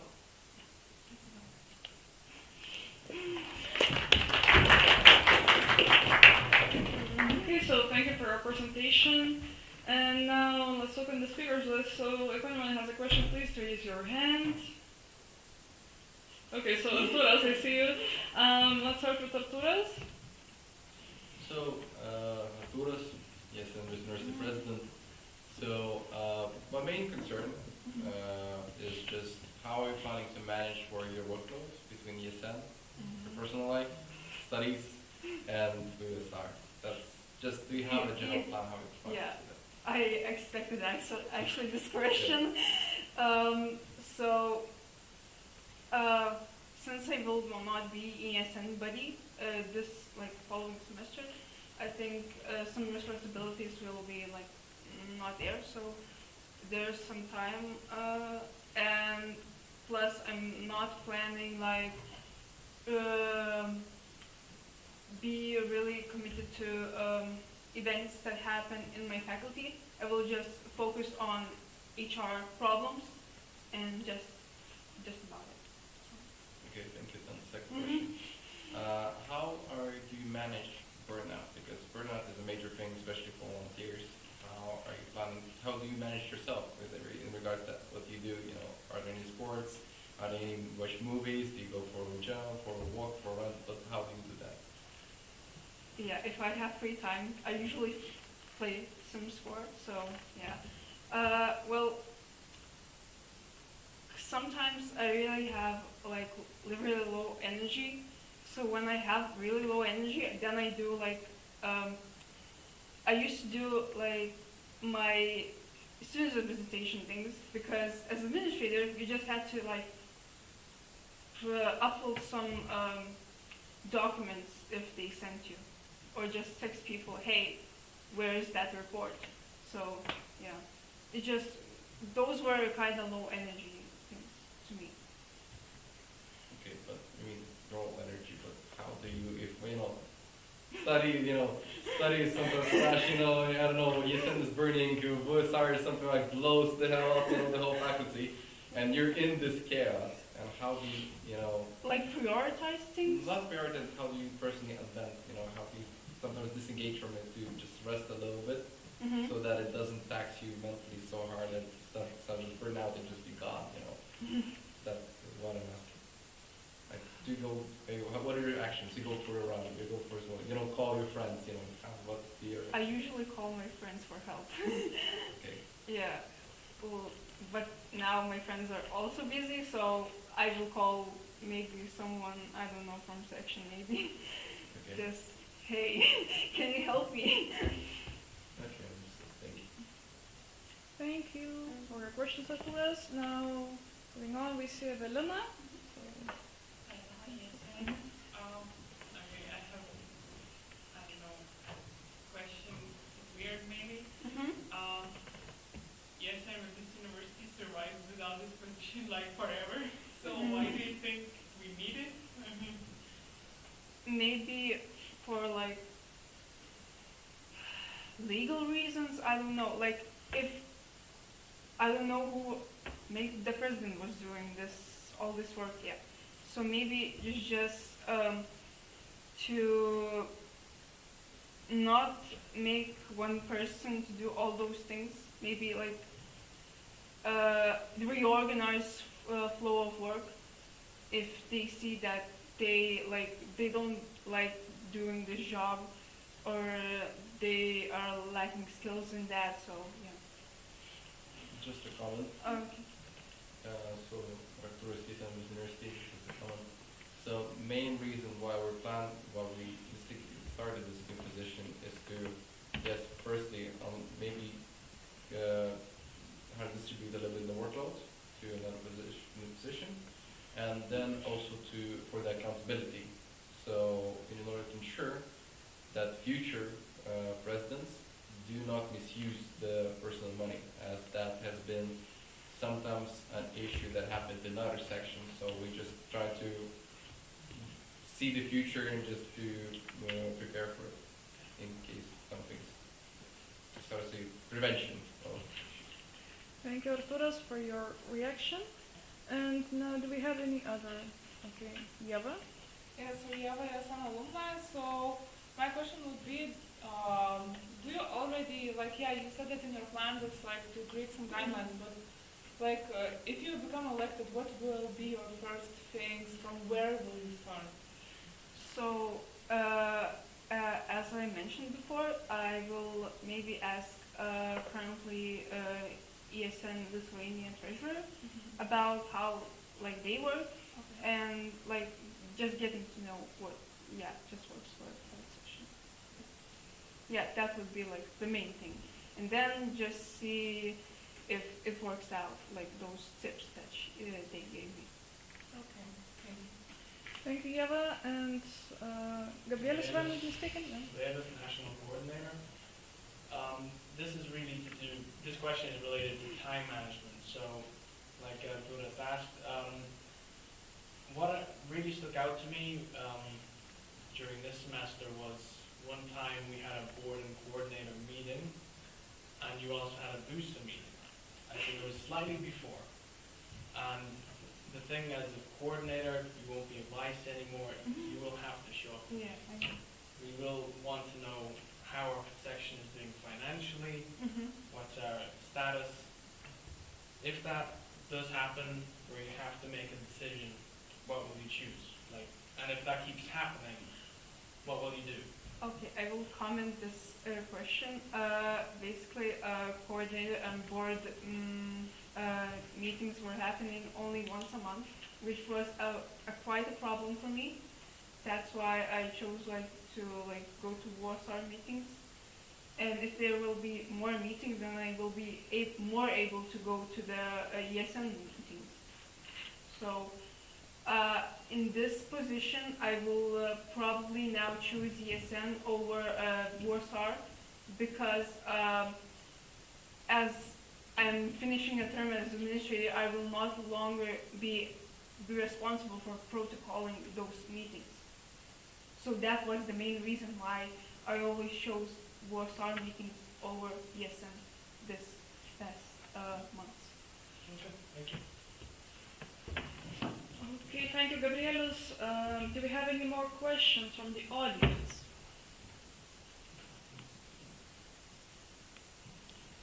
Okay, we have no questions on the stream as well, so I propose to close the speakers list. No objections. Okay, let's close the speakers list. So now moving on to the public relations coordinator position. we have Lucas. So welcome Lucas to the stage.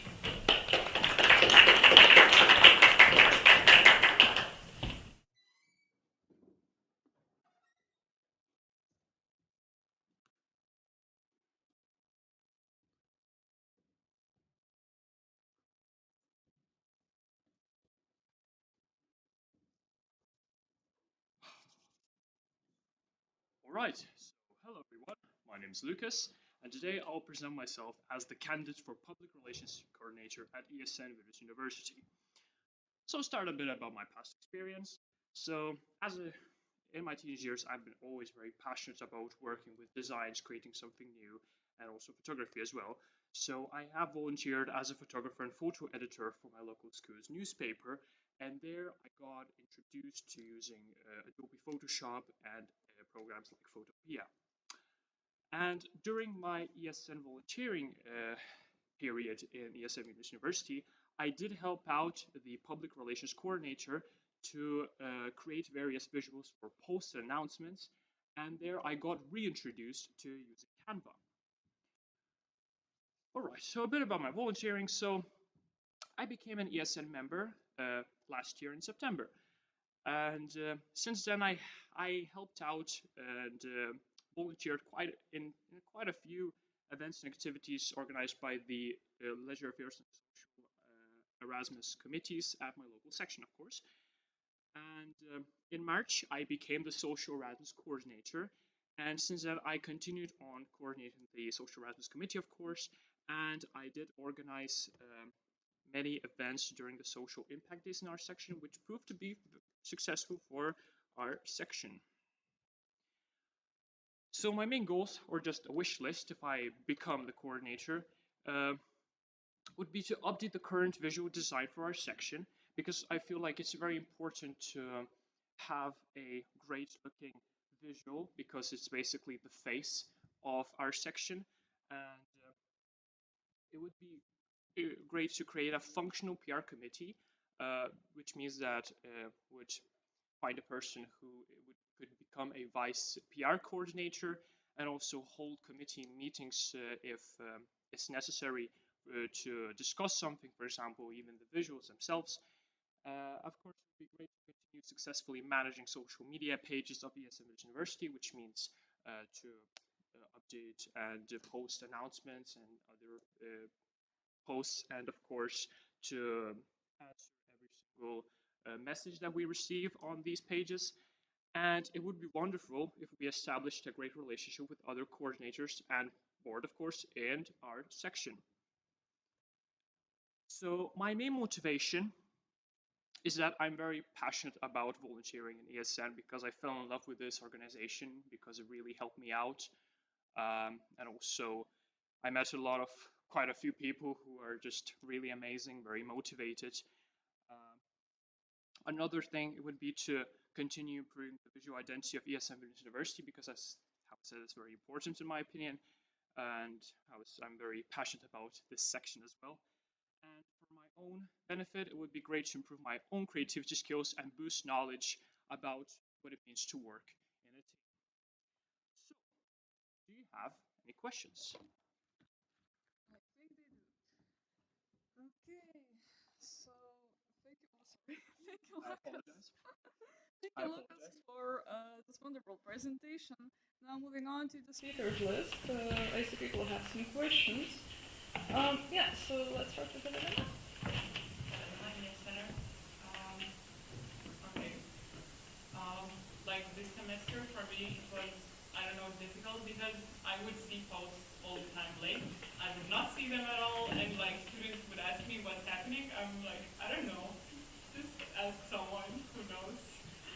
Yeah, so what could you change in current public relations? Yeah, I know that PR mostly works at last night, so maybe how would you change that thing?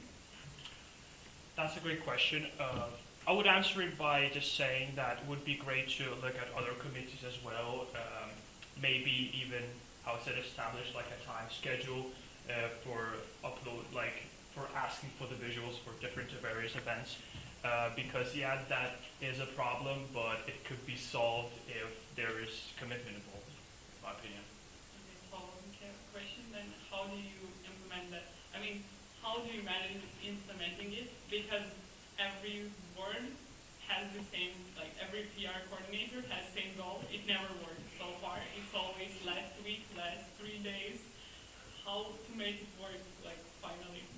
Well, how I said, it's more of a wish list than a goal list. Because, when you're listing all the wishes, it would be great to, how I said, establish a great working PR committee. So I would try my best to do it just by accumulating people and seeing what is their main motivation for working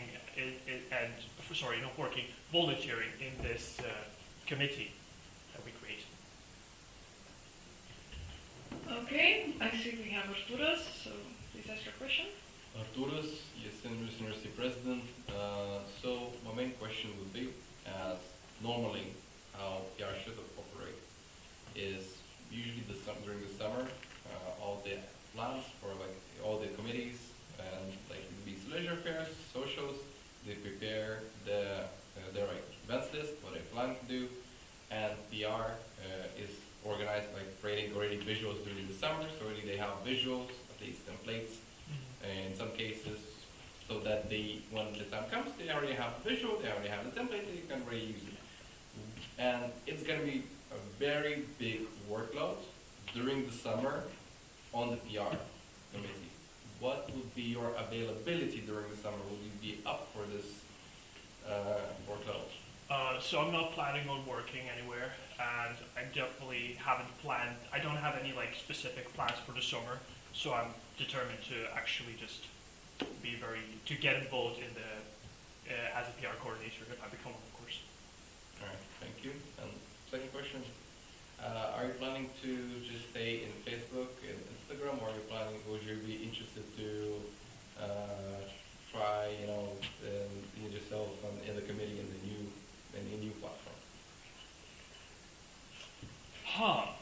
That's again a very great question, because yes, we did stay in Facebook and Instagram and proved to be semi-successful because most people there are these platforms.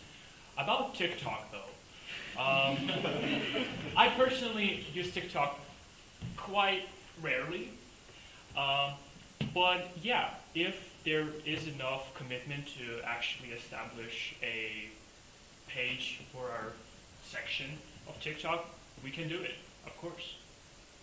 Right. Thank you. Okay, Kayana?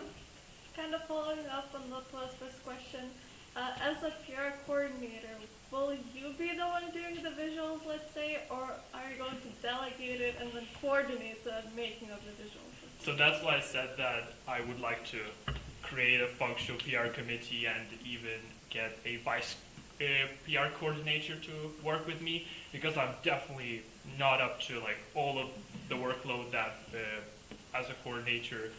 I mean, I could handle that, but of course, if there are enough people, I can just distribute all the workload to them. Okay, Martinas? Yeah, I have a question regarding creativity. As you probably know, there is a visual identity manual in ESN, and it's quite strict rules. Mm-hmm. And how would you balance out creativity with those strict rules? How do you see that?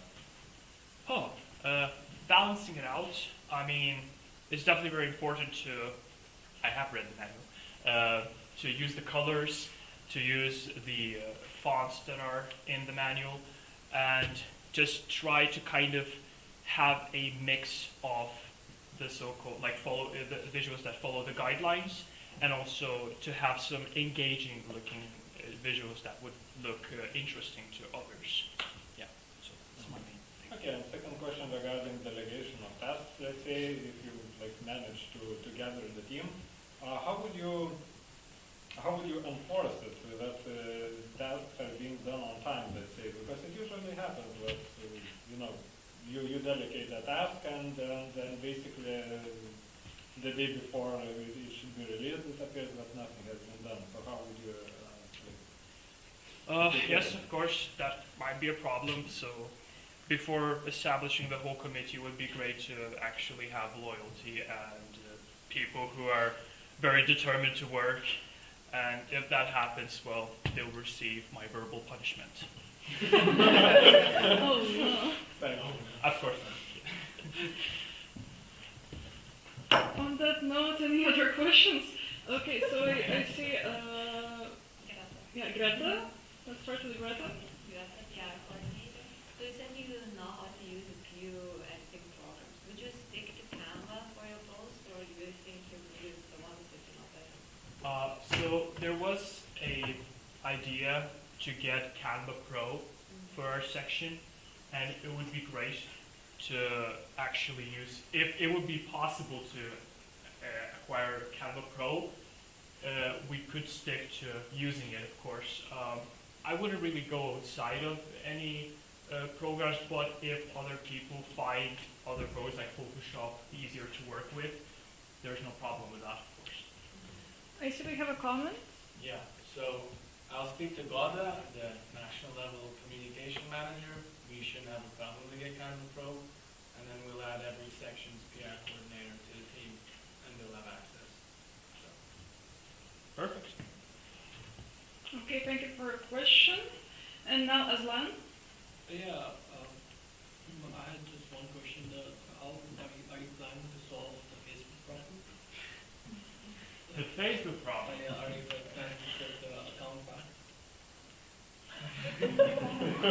So, yeah, let's move on to these people right here. Okay, we have two comments. So let's start with Arturas and go to Gabriel. Yes, I think we can both of us say that we're planning to, we have already contacted Facebook support. Sadly, no response yet. We're currently looking into possibilities, and we have already agreed for the meeting next week just to think of things how we can change the situation. Yeah, I'll give some context. So basically, there were people added to the Facebook group. They were able to upload posts, delete posts, etc. And one of the admins, I don't know, maybe this was purely by accident, maybe they were hacked, but they transferred all the ownership of the entire Facebook page to some random person, and now they have control of Facebook, and we can't remove them. We can't add new people to manage the Facebook account, so yeah, And they have the possibility to erase the whole Facebook page. Yeah, so our Facebook page is being held hostage right now. Yeah. Let's not go into details. We will cut this part as well. Okay, so any more questions from the audience? Okay, I'm very happy actually, because we finally have our first stream comment from Alexander Nemirova.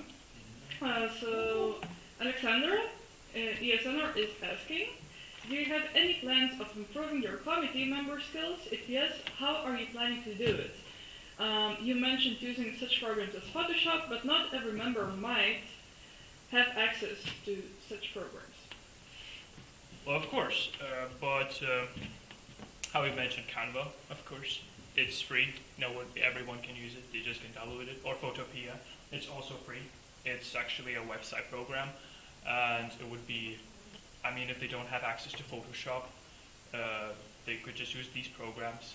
And to answer your question, how to if I could help them use it, I could technically help out with maybe creating a guide for them just to use the basics, because I think it's important to, in order to create visuals, it's very important to at least have the basics. Yeah, I hope I answered that question correctly. Yeah, I think so. Hopefully Alexander will let us know in the comments. And I also have a few questions, well, two actually. So Anna Maria, alumni chair. So basically, we do have some visual identity that we have to think about, as Martina said, but we also have rules of visual identity to think about. And we had quite a few struggles in the past to balance these as two different, completely different identities. So how will you tackle that? Well, I think it would just be great to follow the guidelines in general. I cannot do anything that could go against the guidelines. Yeah. We're always doing it, so I mean. Well, we're not gonna do it now. Yeah, it's just that it's not always enforced. So yeah, hopefully you will look into that in the future. And also about platforms. We have a YouTube channel that we're using right now. Do you have any other plans for it? A YouTube channel. Yeah, I sometimes forgot that it exists. I mean, it would be great to actually maybe even do some, like, I guess, flashbacks from typical events, for example, especially leisure affairs events, because they are mostly the most interesting ones, I guess. And visually appealing, I guess, that's what I should say. And just to maybe edit a quick like video or like a promotion, maybe even implement the YouTube Shorts thing, where you can actually, it's like, if you don't know, it's like TikTok or Instagram Reels, it's the same thing, so we can actually use it for that. Yeah, thank you. We also have another question from Evelina. It's kind of follow up with what you just mentioned. Would you, I don't know, when students are coming here, they have a lot of questions. Would you, I don't know, do something in here about it? Like, I don't know, about dormitories, conditions, in like Vilnius general. Would you include ESN in introducing them before arrival so they can find it somewhere, like, officially from us information? How do you want to tackle that? Okay, Arturas has a comment. So the main reason is we were just in the informal, sorry, not official information streams, that would be chats or emails. We as a section cannot promote openly these providers of dormitories and other accommodations. Can I also comment? Yeah. But in the USI in general, we have this student. Go ahead. Student life guidebook. Thank you. Student life guidebook, and it contains like almost all possible information that students need about dormitories, like, I don't know, whatever, like all possible information. So I don't think that, for example, ESN have to make something like a duplicate or something like that, because we have this project and we can just update, we can collaborate, and we can just use it for even Erasmus students, but just to add more, maybe some more relevant information. For example, as administrators, maybe contacts, because nobody can find them apart ESN Vilnius University. But yeah, but it's just a small comment. It's a nice idea, but yeah, it would be nice to work. Yeah, I didn't know. Yeah, but it's a good point. Okay, Gabriel, any last remarks? No. Oh my gosh, Lucas. But Gabriel is also extremely. Yeah, Lucas, any last remarks? Okay, because we have one more question, but afterward I would propose to close the speakers list. But yeah, Alexandra is following up on her question. So, are you not planning to have any trainings? Trainings? Yeah, as I understand, she was asking if you would personally train some people to work on visuals, not only write how they should do it, but also show them physically. No, of course that could be considered. We could have that, of course. Yeah. Okay, thank you. So now, perhaps let's close the speakers list if no one has any objections. Okay, so thank you, Lucas, for your wonderful presentation. And now we are moving on from the coordinators' applications to local board applications. So I invite to the stage Victoria Milka, who is raising her candidature for the local board. I have to stand somewhere there? Yeah. I can cover the secretary job. Yeah, if you can. Of course.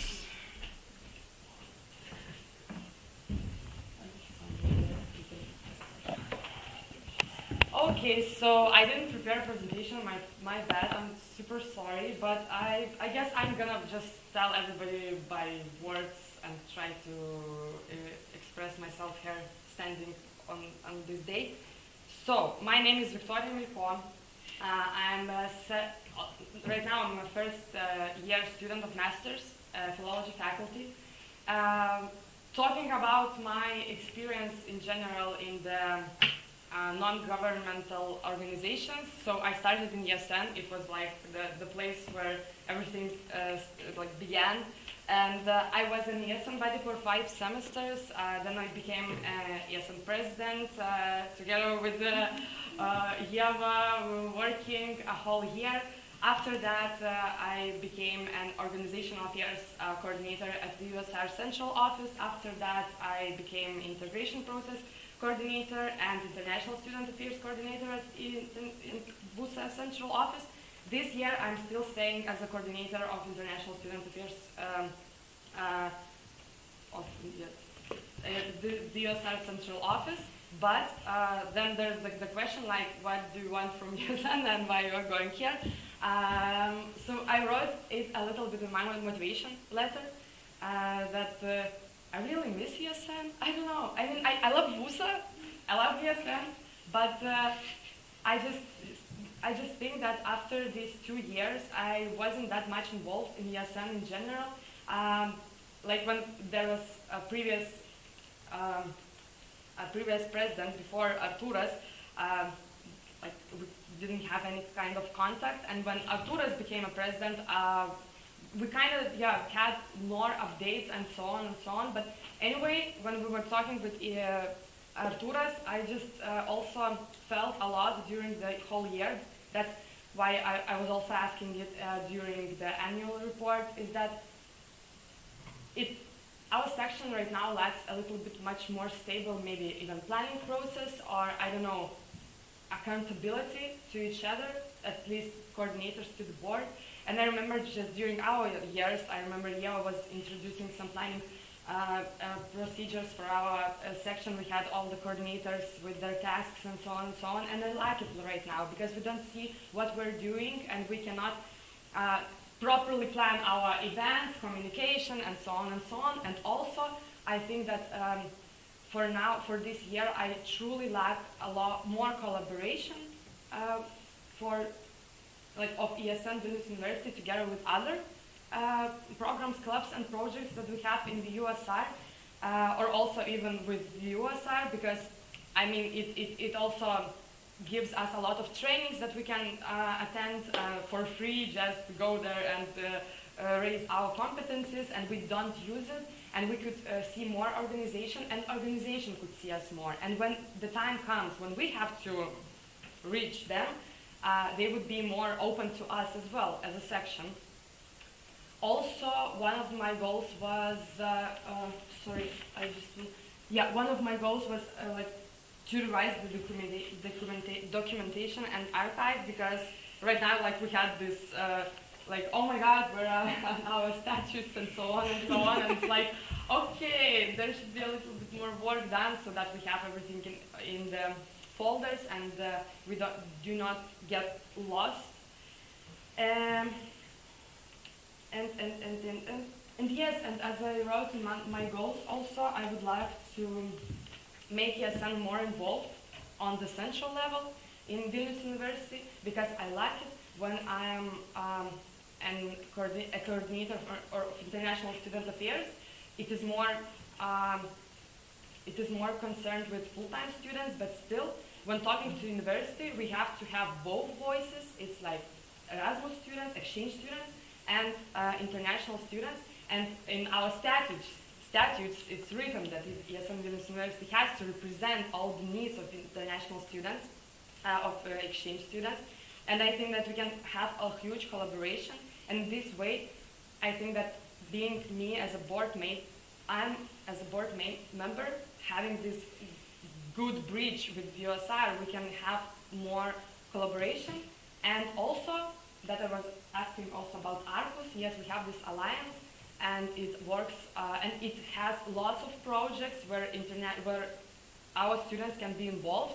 And since ESN Vilnius University always worked with international students, I think that these people have to have their voice here, and they have to be more involved, more than even maybe Lithuanian students. So, yeah, something like that, I guess. I was trying to go from there, and there. And 1 second. Yes, I guess. Yes, that's it. Thank you. Okay, thank you, Victoria, for your lovely presentation. So let's open the speakers list. I see Evelina is raising her hands. Yeah. All right, Evelina, let's go. Okay, since you are taking both positions in one the new ESR and ESN Vilnius University, do you think are there areas where you will have to, I don't know, it will clash and you will have to kind of make a choice? I think that with a good planning process, no, because in the USR we have the stable dates of the meetings, and I would love to introduce the same here, because I don't like make a doodle, oh, I don't have a time, I also don't have a time, I don't like this kind of things. I like the stable date, and when we have to attend the meetings and it's everything like strict. Who was talking? You were I also want to have like strict rules, and I think that with this way it won't clash.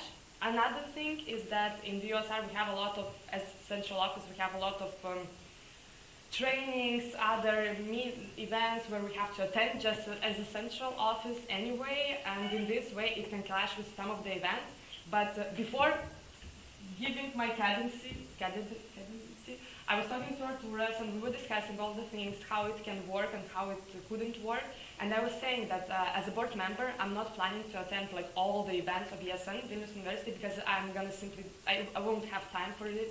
And I think that it is really nice to have a huge team that can also do all the things. But of course, for example, what concerns orientation week, I would love to help here, but like during the year, maybe in some events, yes, but like not in all of them.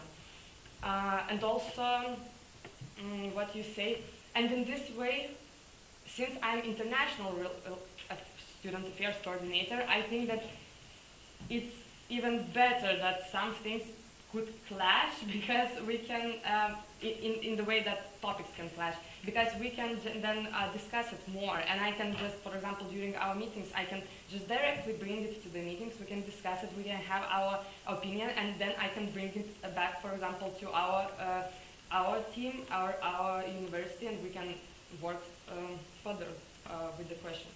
So yeah. Well, I didn't exactly mean about events. I was more likely, well, your candidate for board, so you're more representing like our section. So it was in that way, but I think you covered that. Oh, okay. Okay. Okay, thank you, Evelina. Do we have any additional questions? Okay, okay, Yella. So yeah, as for right now, I have one question, but maybe I will come up with some more. So remembering like your all the days being as ESN Vilnius University president, reflecting on that, what kind of new things would you like to bring, and what would you change? Thank you. Yeah, I was here about for 2 years actually, and all the time reflecting on that. I think that the biggest mistake that we had in our team is that I was all the time trying to be like,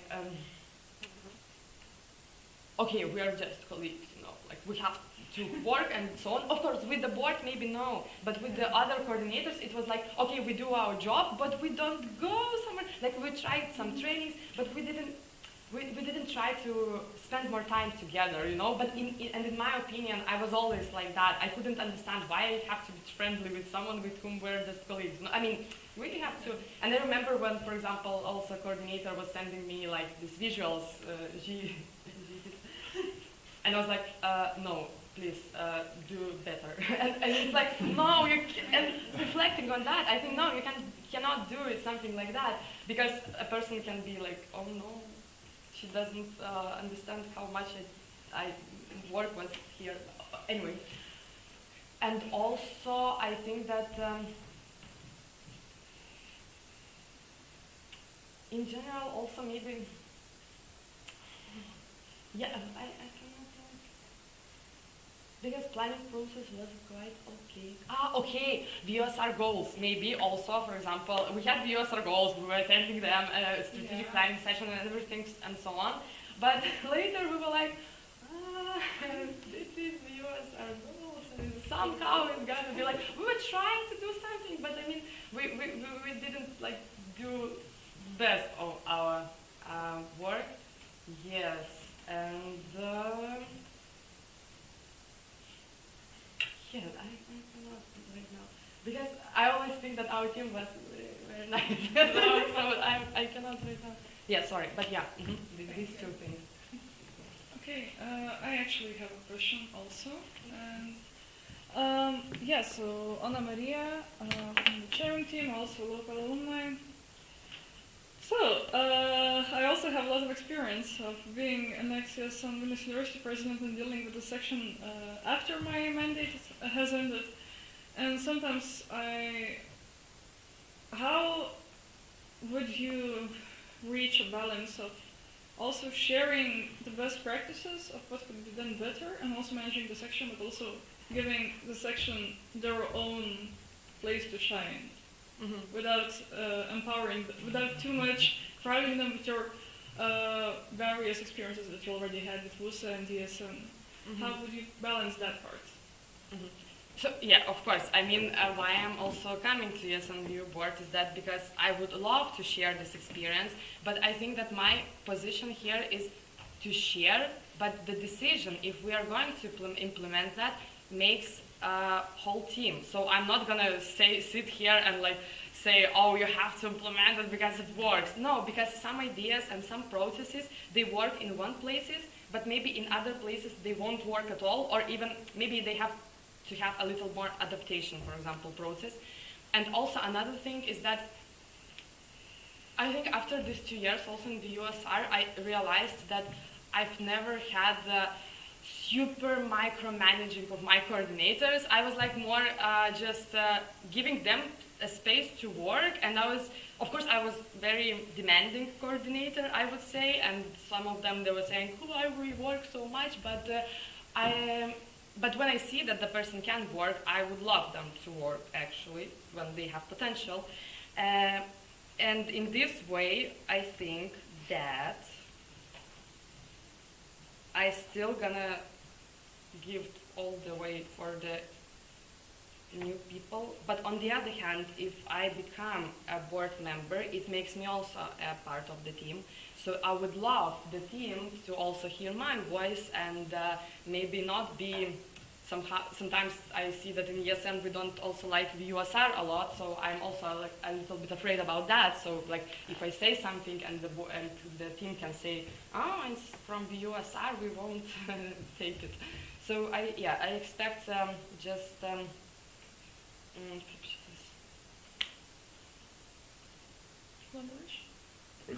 collaboration, yes, collaboration between all of us together, so that because we have one goal, and we have to remember that it doesn't matter where we come from, but we have one goal to work with our incoming students, and we have to do our best. And if we have any kind of problems, I hope that we're gonna just go for a coffee, for a smoke, for some other things, and yes. Okay, thank you, Victoria, for answering all of the questions. And okay, do we have any other questions, or can we close the speakers list, perhaps? Any objections? Okay, we will be closing the speakers list. Thank you, Victoria, for our presentation. And now, for sure, this time, Gabrielis, welcome to the stage for your local board candidacy. Thank you.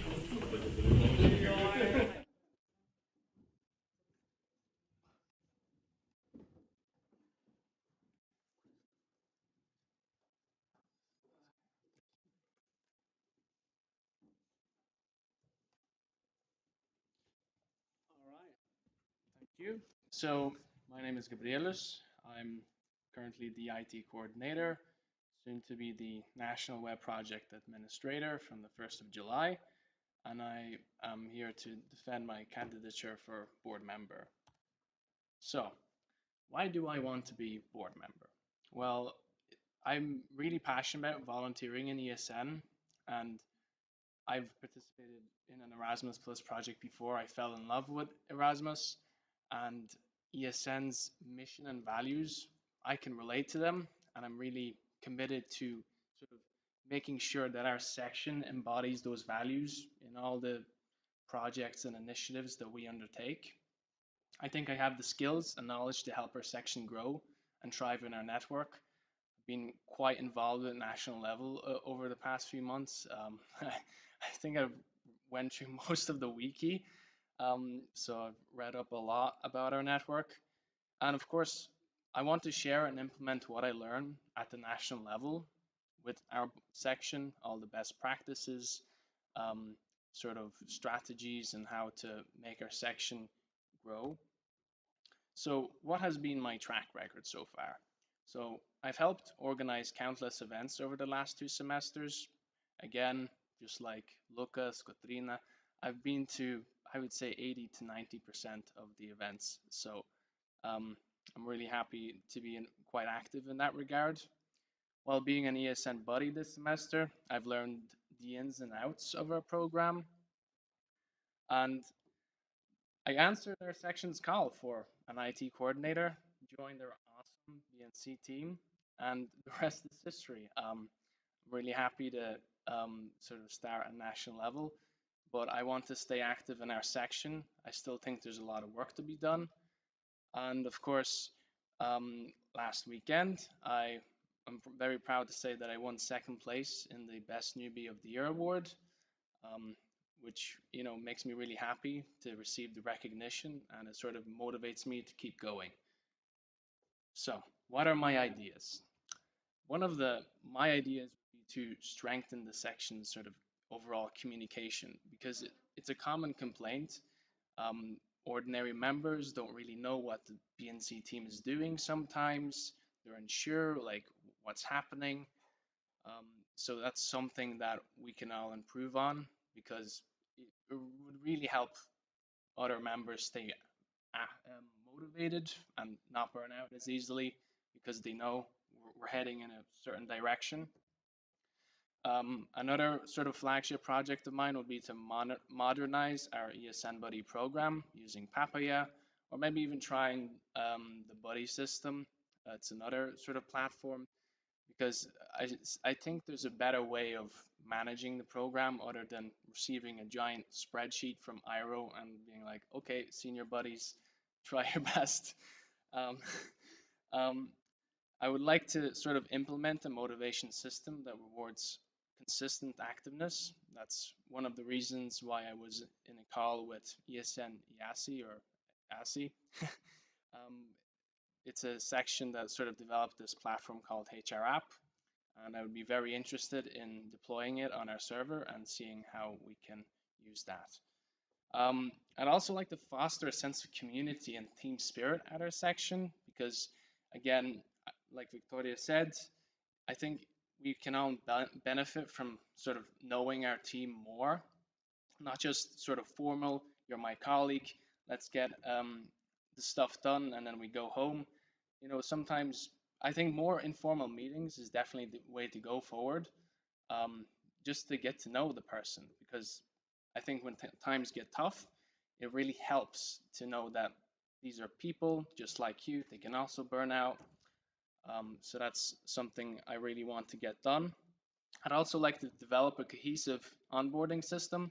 If we start using tools like HR app, Monday.com, Slack.com, it would be very important for our section to sort of tell new members what is expected of them, what's the next step, so they're not confused, and to sort of help them get started without them just maybe volunteering in one event and then disappearing, which seems to be a problem.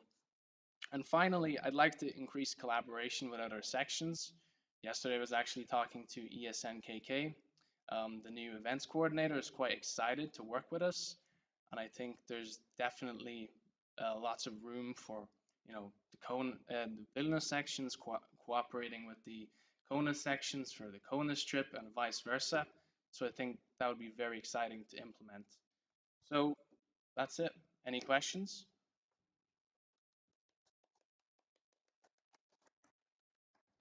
Well, thank you, Gabrielis, for this great presentation.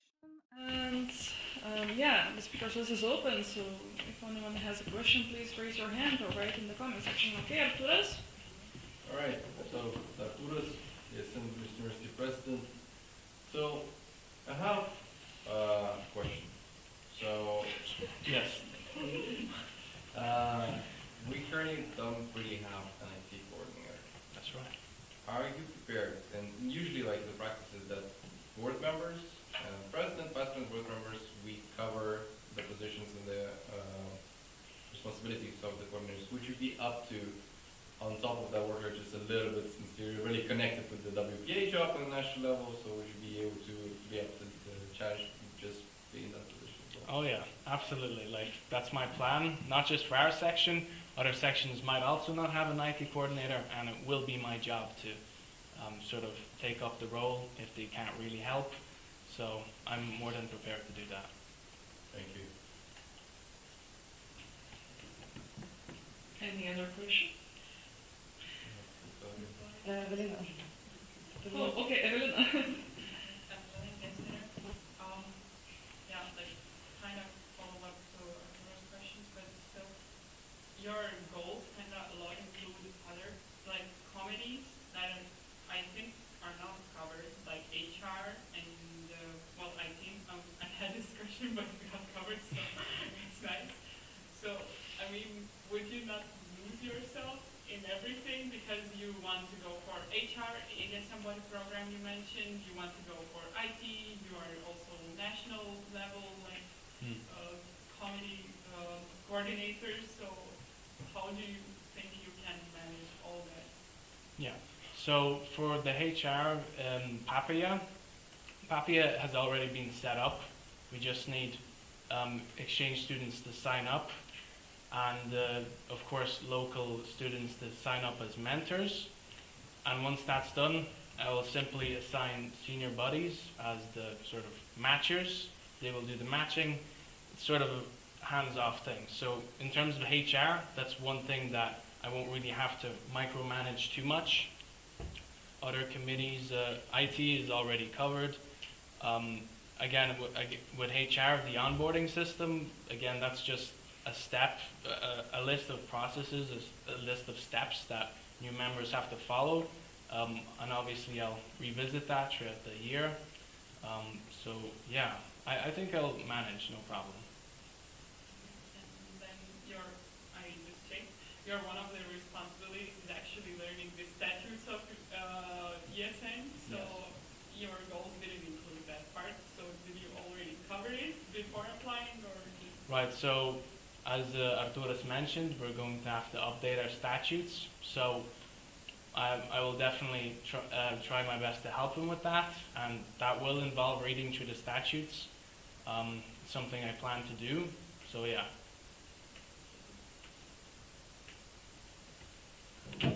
Okay, thank you, Evelina. And do we have a question from Victoria? Yeah. You mentioned motivation system, and you said something about this app of HR or something, but I don't get the point. Like, could you please explain how this works? Like, from A to from one point for how? Okay, so basically, what the ESN Yassi was showing me, that basically it's a database, and every member will have to sign up. They have an account, they can log in and check, and basically there's a few features, but the one that I really liked was that coordinators will be able to log in and basically assign volunteers points based on what they've done. So let's say they were the OC of an event, for example, pub quiz, they get 3 points. If they were just helping, maybe buying something for, I don't know, an event, they get 2 points or 1 point. And obviously, you'll be able to look through a list and see who has been the most active. It's sort of an objective measure of sort of seeing how active people are.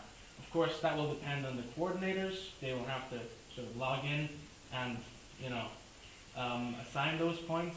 But in theory, there will be a way of sort of measuring people's activeness. I think there's also a capability of doing elections within the database as well. So there's a lot of opportunities to try it out. And my second then following question. So may I understand correctly that by this app we can assume that we can actually measure the involvement to the organization of our member, like of members to our organization by completed tasks. Because as in my understanding, we have like in each organization we have different people, and some of the people, they are process oriented, and yes, they can do a lot of things, and they can buy you something for your pub quiz, and they can BOC and blah blah blah. But some of the people, they just have ideas, and they are not process oriented. So how we're going to measure their brilliant ideas that they introduce, for example, to our organization? And other people, sometimes they are not even process oriented, not even ideas oriented. They are just vibe oriented, you know? It's just impossible to live without them in our organization. And maybe they're not doing a lot, but they are making this vibe of our organization. So, do you think that this is like the best motivation system to introduce? It's one of my ideas. There's many alternatives that we can approach. Maybe we use HR for those people that you say are sort of process oriented. They want to do events, and maybe we'll have to come up with a different way of measuring how active people are in terms of providing ideas. I don't think there's a one-size-fits-all solution for the issue of motivation. So, okay. Yeah. Okay, thank you. Now I cleared it. Okay, because it looked like that. Okay, Yeah. Thank you. No. Thank you. Okay, I see another question from Very you. related. It's very related. I just wanted to ask, and what is happening to those who get like 0 points? That will be up to our board, our supreme leader, Arturas. I am not a supreme leader. Sure. Yeah, like. Dictatorship, hello? Yeah. Can we actually go on to the last question, because we have one on the stream, and maybe after that we'll close the speakers list. So we have a question from the revision commission of ESN Vilnius. Hello, Agne. Agne Petrova, and she is asking, do you have any idea, do you have an idea how to make a better connection with other Vilnius University faculties in Kaunas and in Šiauliai? And also, how would you motivate yourself during the mandate? Okay, so connections with the other faculties. That's a tricky one because we didn't have a Kaunas coordinator, we didn't have a Šiauliai coordinator. So the first step would be obviously to find coordinators, to find people who are in those cities. If we can't do that, well, I don't know what else can be done. So the first step would be to find coordinators, and then we'll go from there. As for staying motivated, well, so far, just ESN and the wonderful people that I've met have been keeping me motivated. I don't really burn out that easily. I sort of just, start prioritizing stuff more rigidly, cutting off certain stuff. So it's hard to say, but I will stay motivated, and I do intend on finishing my mandate. So there's that. Okay, thank you. And thank you for your wonderful presentation. We will be closing the speakers list now if there are no objections. Okay, there is an objection, Martinas. I would like to. Yeah, of course. Yeah, okay, so could you elaborate more on changes to mentor system? Mentor system. Yeah, like you mentioned about the app or something like Yeah. that. Could you elaborate in detail how it would look like? What would be the main differences from before? Okay, so currently we get a spreadsheet of incoming Erasmus students from IRO. Is that correct, Arturas? Okay, and then we would then assign senior buddies to sort of go through that list, and those senior buddies would assign students to their, sort of normal ESN buddies. With Papaya, the process ideally would start before those students have even arrived in Lithuania. They would sign up and they would request a buddy, and we would have our ESN buddies register as sort of mentors or ESN buddies, and those senior buddies would then begin matching. And there's a really cool algorithm that sort of matches people based on how well they match, like what languages do they know, what interests do they have. There's sort of a percentage rating. So I think it would definitely be a better way of sort of matching ESN buddies to their buddies. And also, I heard this issue a lot from ESN buddies, is that they reach out to their prospective buddy, and then they're like, sorry, I'm independent, I don't need an ESN buddy. And that's the end of that, which is a bummer. I think with the system, you either sign up or you don't. If you don't sign up, it means you don't need a buddy. So I think it would also cut out a lot of that. Because right now we see, wow, 450 students are coming in next semester, but maybe only 400 of them need buddies. It will allow us to plan better, is my idea of how it would work. Plus, it's super popular across all of Europe. You know, Papia is being used by like 20 countries and hundreds of sections. So I think sections really do like using it, and I think it's worth giving it a shot. Thank you, Martinas. Can we close the speakers list now? Okay. The speakers list is closed. And thank you for your presentation. And now moving on to another local board candidature. I would like to invite Karina to present her candidacy to the vice president position.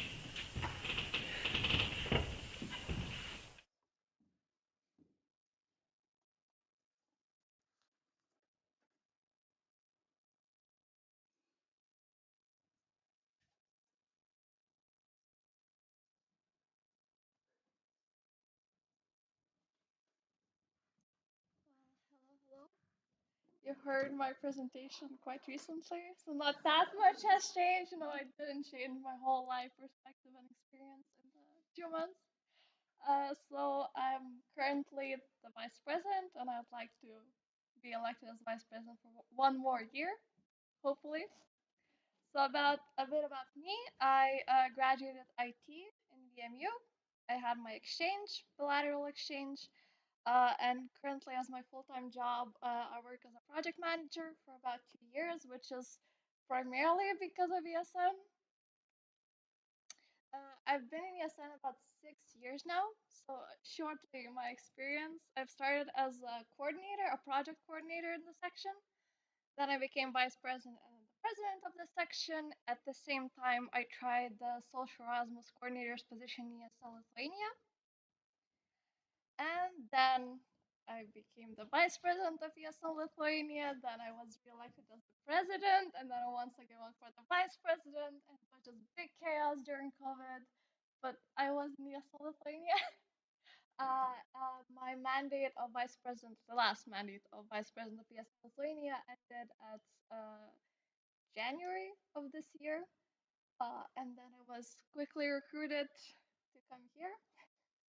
As I mentioned before, I was elected in April as vice president of ESN Vilnius University. Some events that I've attended, so because I was here for the 6 years, it's quite a lot. I guess the one, I feel like one of them is cut out. One of the more important ones is that I've been to the Arcus conference in Vilnius, hosted by Vilnius University in 2021.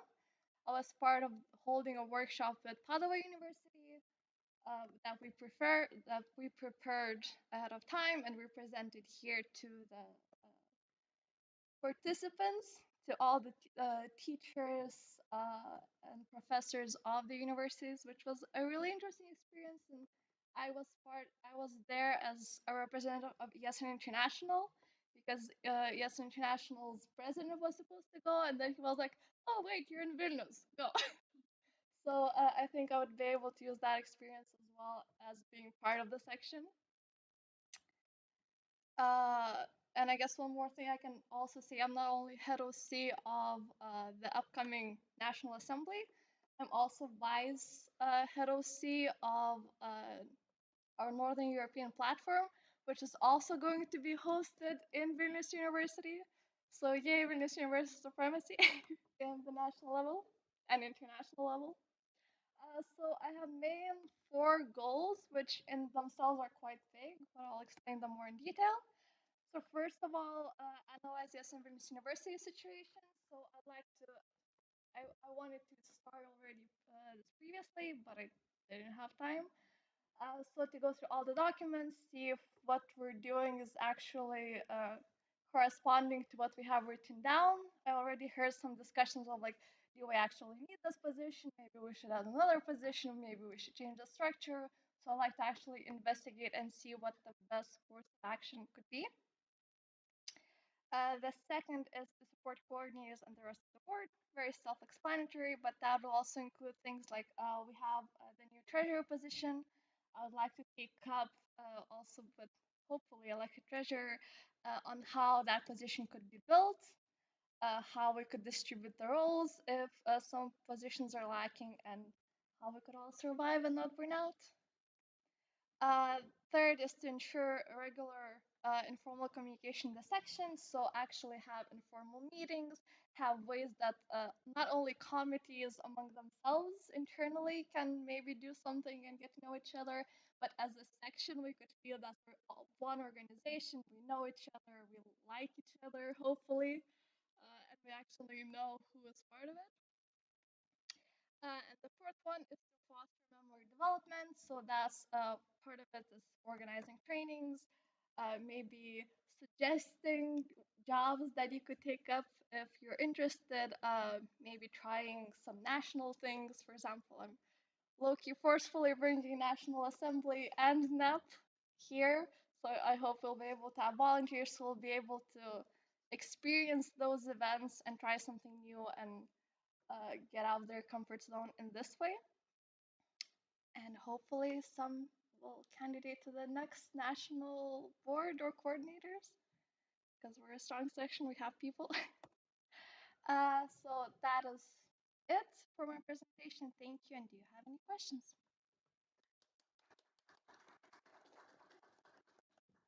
Thank you, Karina, for your wonderful presentation. And do we have any questions? Speakers list is open. Arturas, let's go. So, Arturas, ESN Vilnius University president. So my main question would be, even though I wasn't really sure, it's such a long time that you are in our section, but how was your overall experience? What did you like, as in the section that made you, apply for the next? Yeah, so it went well because I'm reapplying. Yeah, I mean, yeah. I'd say my main reason was honestly people and HR and all the amazing coordinators and board that I met. As some of you may know, I retired early. I quit the national board position in ESN Lithuania. And the main reason was that we didn't really have a team and everyone was like a person for themselves, and it ended up being a very second job, just sitting from home, just some meetings, writing reports, and that's it. And the thing that motivated me here is actually coming to meetings in person, seeing the people, laughing with them, and actually having a community and being part of it. So I think that was the main thing I really enjoyed. Thank you. Okay, Martinas. Yes, Martinas, alumni. So I understand that you're quite a busy person, doing a lot of activities and all, probably having the job as well. So how do you manage everything? Would you have enough time to cover all those broad fields in ESN, I feel like I get asked this every single time I apply somewhere. I don't think that will really be a problem as I answer every single time. If we schedule things, I'm usually available and I can plan things ahead. If you say, can you come 1 hour from now, maybe I won't be available. But if you need some help online, I can help you with it. If we decide that next week we're having a meeting, I'll of course make myself available for that meeting as well. So just scheduling and planning ahead. Okay. Do you have? Oh, Victoria. Okay, let's go, Victoria. Yeah. I just saw in your presentation that you said foster member development, and in our ESN section, it was I'm not sure. Right now we don't have an HR, right? We don't have. Okay, but generally in our section, everything what concerns members, it's HR responsibility, and vice president is more responsible for all the coordinators, the team itself, making their annual activity goals, looking after their activity itself and seeing if everything is done and if they don't need competencies. So if we have an HR, you still will be like the one who's going to take care about member development, or you're gonna somehow split the responsibilities, or maybe you're gonna like redirect responsibilities somehow with the HR. So I'm just curious how you imagine this work with HR together in one section. Yeah. I don't know how to stand. You can be like that. I mean. Okay, yeah. You can so spin.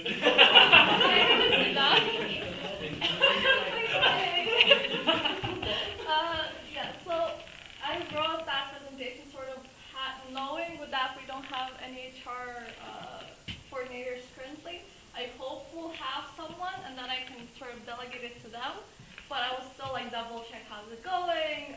Is everything okay? Maybe if there's something else that we can do. For example, maybe the HR would take care of like organizing trainings, while I could sort of just talk to the coordinators and see how they're feeling, and maybe they could I could encourage them to step up and try something new in the future to sort of improve themselves and their experience as well. So I meant it more as a general goal that we could all work on, and I would just sort of supervise. Can I have a following question? Yeah. Quick one. But how do you imagine, like, do you think that it's better to work with the team as a team, or you're also planning to have any kind of, I don't know, one-on-one meetings, understanding everybody's everything, or you're just going to manage everybody as a team itself?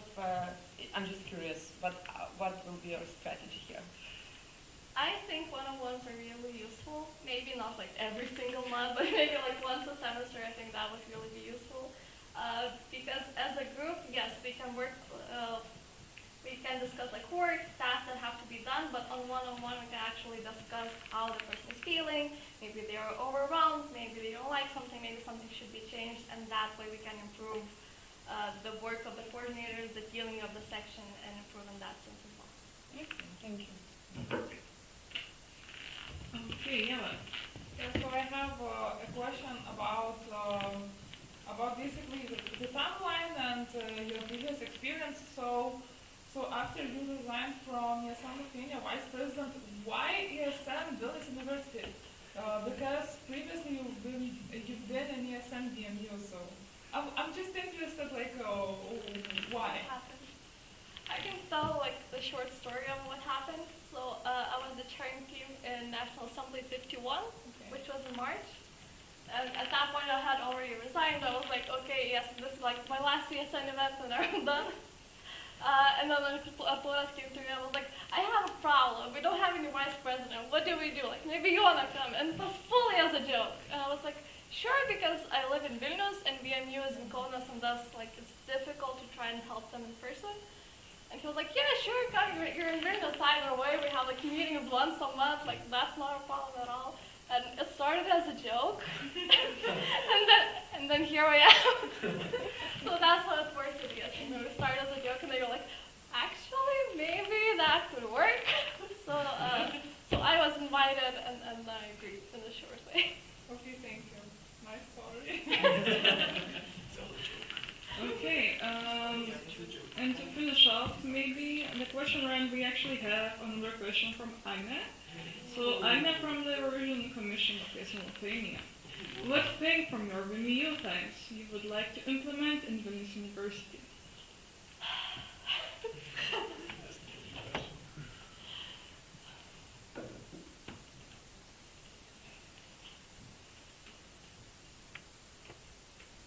I feel like the sections are very different. This is very difficult. I'd say like the main value of ESN VMU was that like it was very open to adapt to people. So like if you were not available for like 2 months, it was totally okay. And then after like those 2 months, you can come and be like very active, and it was very fluid in that sense. So maybe sort of that fluidity and understanding and like communication of like, okay, now like I have my exams. I'm sorry for this month I'm not available, but then afterwards sort of coming back and adapting and sort of understanding that this is volunteering and maybe not everyone is available all the time, but still giving them a chance to do what they can in the time that we have. Okay, thank you. And with this question, I would like to propose to close the speakers list. Any objections? Okay, no objections on the stream as well, I think. Okay, so thank you, Karina, for your wonderful presentation. And now let's go to the final candidacy of today. I guess who that is? Yeah. Okay, Arturas, let's go. Presidents.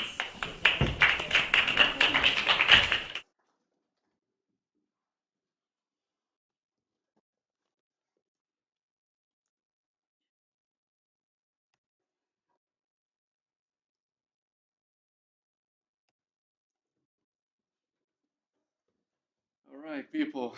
So this is my residence presentation of application.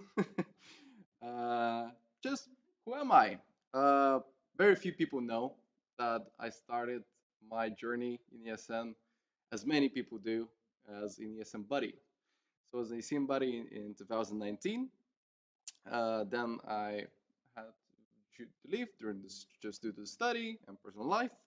And then I rejoined ESN as projects coordinator in 2021. How I joined the ESN as projects coordinator was Victoria over here. I just received one day in the summer just a call like, "Hey, Victoria's like, hey, tourist. I mean, you were active in some of our events. You were just like having fun, and do you want to be like a projects coordinator?" And I was like, "Hey, maybe why not?" So at the time I really wanted to. Uh, have something even more active in my life, something outside of just work, home, studies, home, sleep, and all that. And it looked like a very good opportunity to experience that. And then I became a president in 2022 and 2023. Yes, thanks to these amazing people over here too, Eva and Martinez. They literally grabbed me, the local and the National Assembly, like, "Where is the ESN Vilnius University?" and stuff, and it's a history from there. Right. So how it started? So during the first local platform, which pretty much organized like me and Martina, sorry, and Eva, and Victoria and Gabriela from Busa, we were just like all of us. It was just like a how to say like a crisis management room. Just like okay, we have 1 week to organize a local platform. We want to have 1 week to find candidates.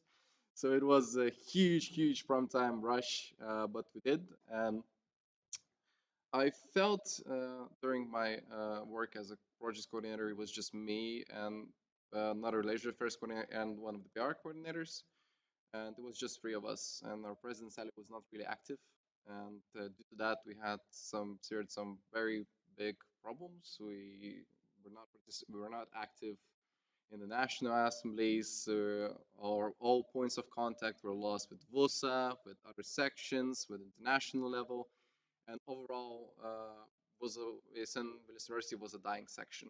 So my first slide in my first presentation when I was applying for president was make ESN Vilnius University great again. So that's hence this like big red cap. So that's how it started, and from my experience, we're here best section of the year, and we definitely succeeded in that. All right, so event experience. I, if you definitely some of you participate in many events, and I very much love hosting them. So I pretty much lost really count of how many events I co-hosted, but there was a lot of local events. I hosted various national events, and also a lot of SR events. Then I also participated in NEP, and in then I will participate in Time Travel's organized event, which was TEAT, and which is culminating in this whole big event, which is EGM, which is 800 people. To be honest, even I, with my extrovertedness, was overwhelmed. Like 800 people was even too much for me. So yeah, that was an amazing experience. Then I was in for ACE. I also participated in Leon Winter Forum. I represented I was part of the delegation for which represented ESN. And then I am also am part of the OC for National Assembly 53, which is going to be happening next autumn. And I'm also an OC of NEP, part of the OC, which is also going to be happening at Vilnius University next autumn. This will be an amazing, amazing experience. I hope to bring as much as of our section members to participate in there because it's an amazing experience and it screams extremely, extremely motivating. Right, so achievements. I was part of the team which organized the summer local platform and found those initial members of ESN Vilnius University, which started how to say, reviving this whole section. Pretty much I brought back from the dead communication with both internal and external partners. So that is International Relations Office, that is administration of the dormitories, that is USR, uh, be it the central body of USR or various faculties, and also other sections. And I also established a lot of good and very fun contacts internationally. I was also actively recruiting new year centers since it was like main focus to just get as much people as we can. So I went to first course students camps with the rest of the people. I participated in Adastra, and I was just generally like people in my network. I'm like, hey, I have this, organization. Just it's really fun. It's called ESN.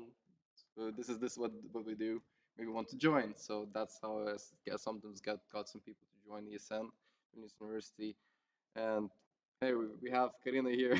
Pretty much recruited her from the national level. We have Victoria here. You always was pestering her. Victoria, maybe you want to join the university, come back. Yeah, it's an amazing experience. So yeah, I was actively recruiting that, bringing all these amazing people, and also I was one of the people who hosted the trainings for ESM buddies. I started the whole legalization process, which is kind of just lingering. And yeah, we have achieved the award of best section of the year. And also, I was very honored to be in the second place of one of the best ESNers of the year. Right, so goals. I was thinking a lot about this page because there's all these pages, even just 3 pages, wouldn't just even lift and fit as all of the things that I want to do, all of things that I see potential.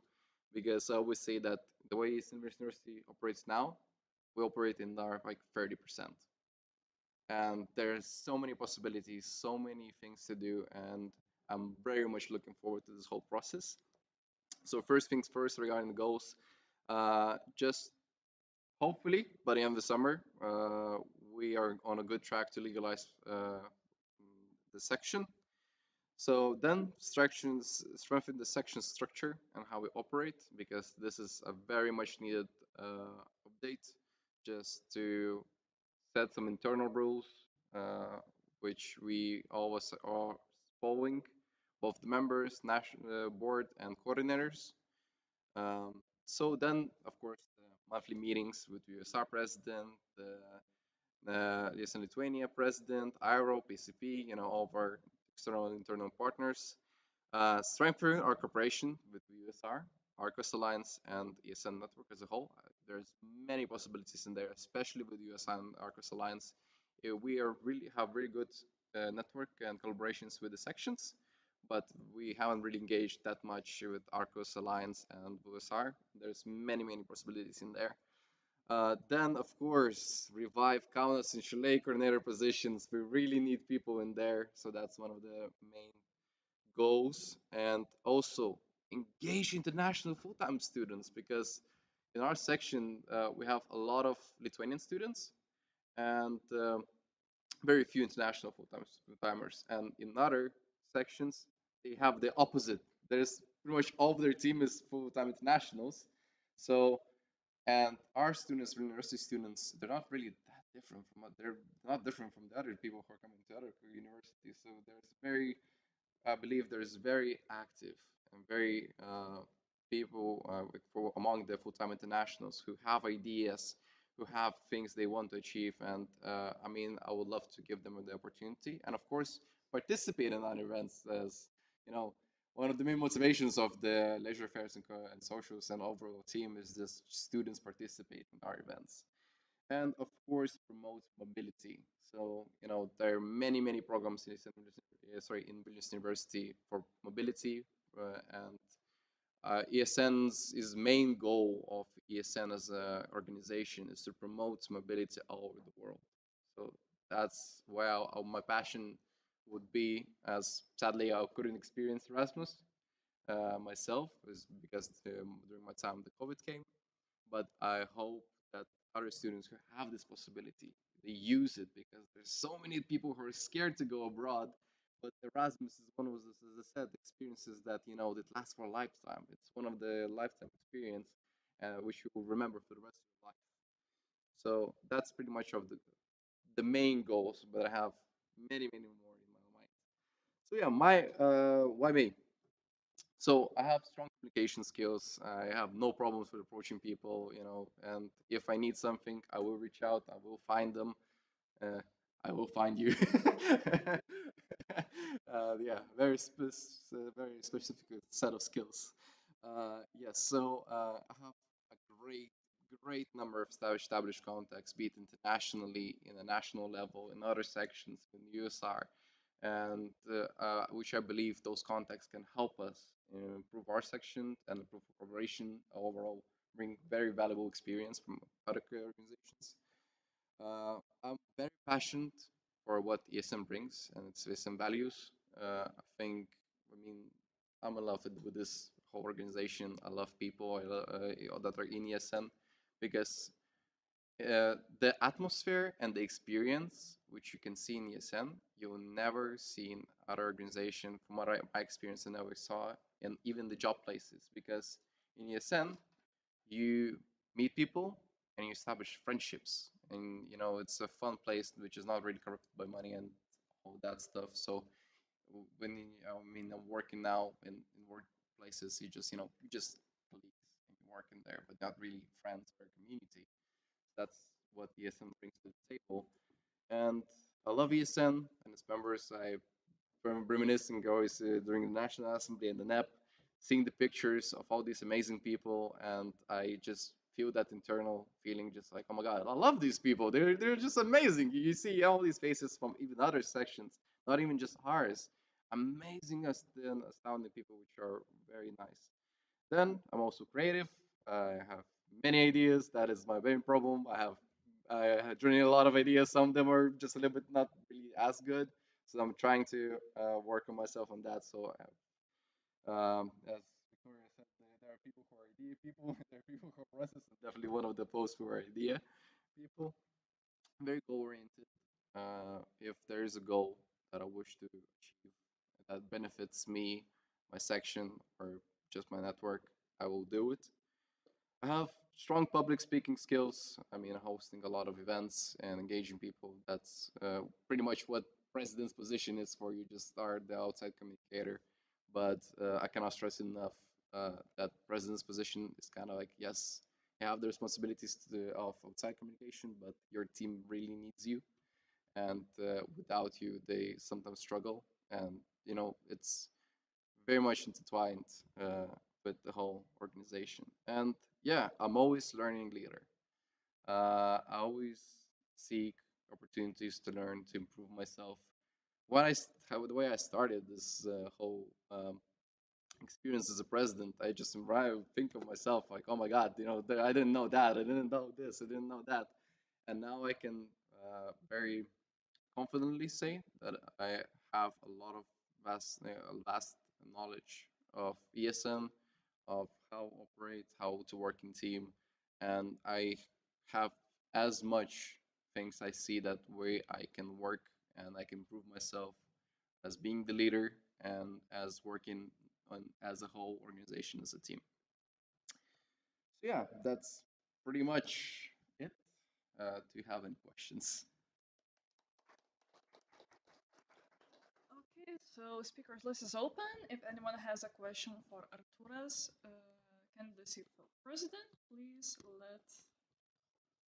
let us know by raising your hand or writing a comment in the comment section. Oh, we have a new person coming. Okay, so I see a lot. Yella?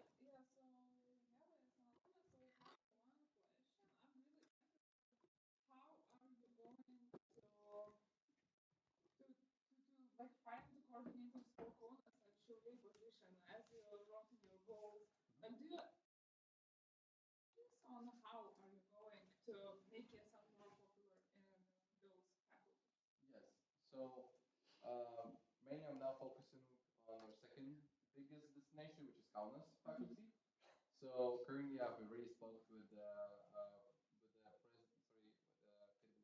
sorry, chairman of Kaunas faculty of USR regarding maybe finding some like possible coordinator. Sadly, they couldn't find anybody, but we also had also talked with Victoria, so she has some acquaintances. So that is one of the main focuses, just to have people in there. And of course, the newcomers, they're first course students, they're full-time internationals, which we can approach and maybe find. Okay, Martinas. Yes. But question about the future, like how have such situation like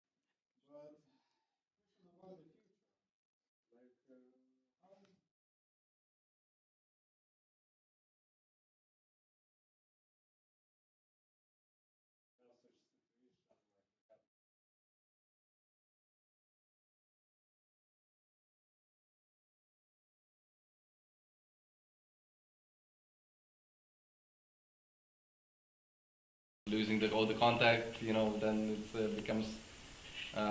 Well, I can think of several ways to tackle that. One is a database of information with all the experience, all the knowledge that newcomers, when maybe sometimes sadly those things happen, and when newcomers come, they have a database at least where the information is, with all the experiences, all the, so they can think of, bump from something. Because for me, from learning was just contacting other like alumni, contacting other people, contacting past presidents, going to database, going to G Drive, and just like seeing what the other previous presidents do, and also passes the knowledge to the next president, because this is my last candidacy. I can be 2 years in a row, and I don't really want to.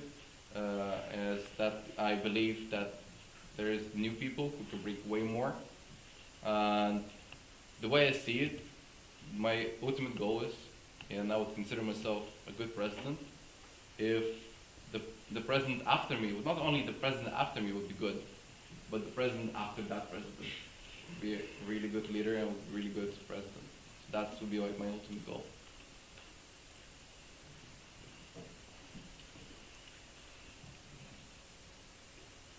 Okay, so I think we have also a question from the outside world. So Agna from the Revision Commission. Hello, Agna. Yeah, so what kind of training do you think your section needs most right now? Yes. Okay, thank you for the question. Oh God, I would say main thing would be, if just like considering the trainings of the team, is leadership. Because I see, especially throughout this year, all the current coordinators and the current board were all good, strong individuals who have very good qualities, very good experiences, but people struggle with engaging their team, delegating their positions, working on a team, working as a leader. So I would say that would be the main focus, the first of the focuses, which you could focus on. It was just like developing the leadership, teaching people how they should work in the team, and how should they lead their committees, so that they could encourage new members, you people who are watching the stream, to also join the coordinator team and also be the next coordinator. So that would be all. Yeah, I think after the speech, Agni is also joining ESN Vilnius University. Okay. I think that we don't have any other questions from the stream right now, but yeah. So? Yeah, so Aslan, basically when you became president for the first time, you didn't have a proper team. There weren't any, I would say, that many ESNers, ESN buddies helping out. But now, like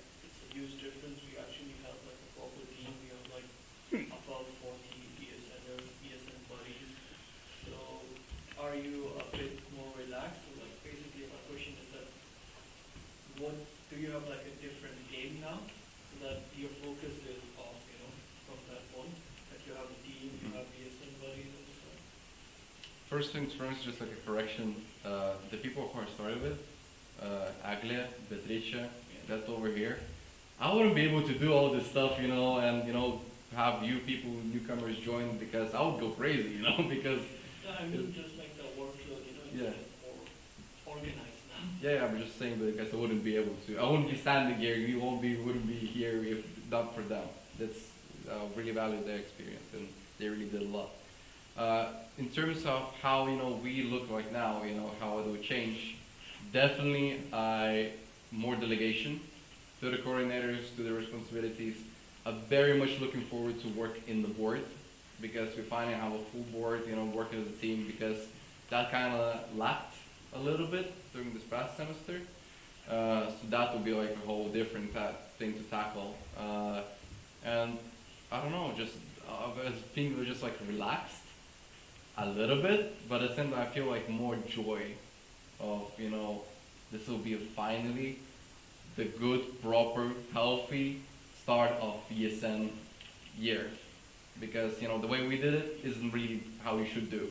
Like the whole last week, organizing event, just like we're texting the PR, just like, can you just, in the middle of the night, can you please make a visual?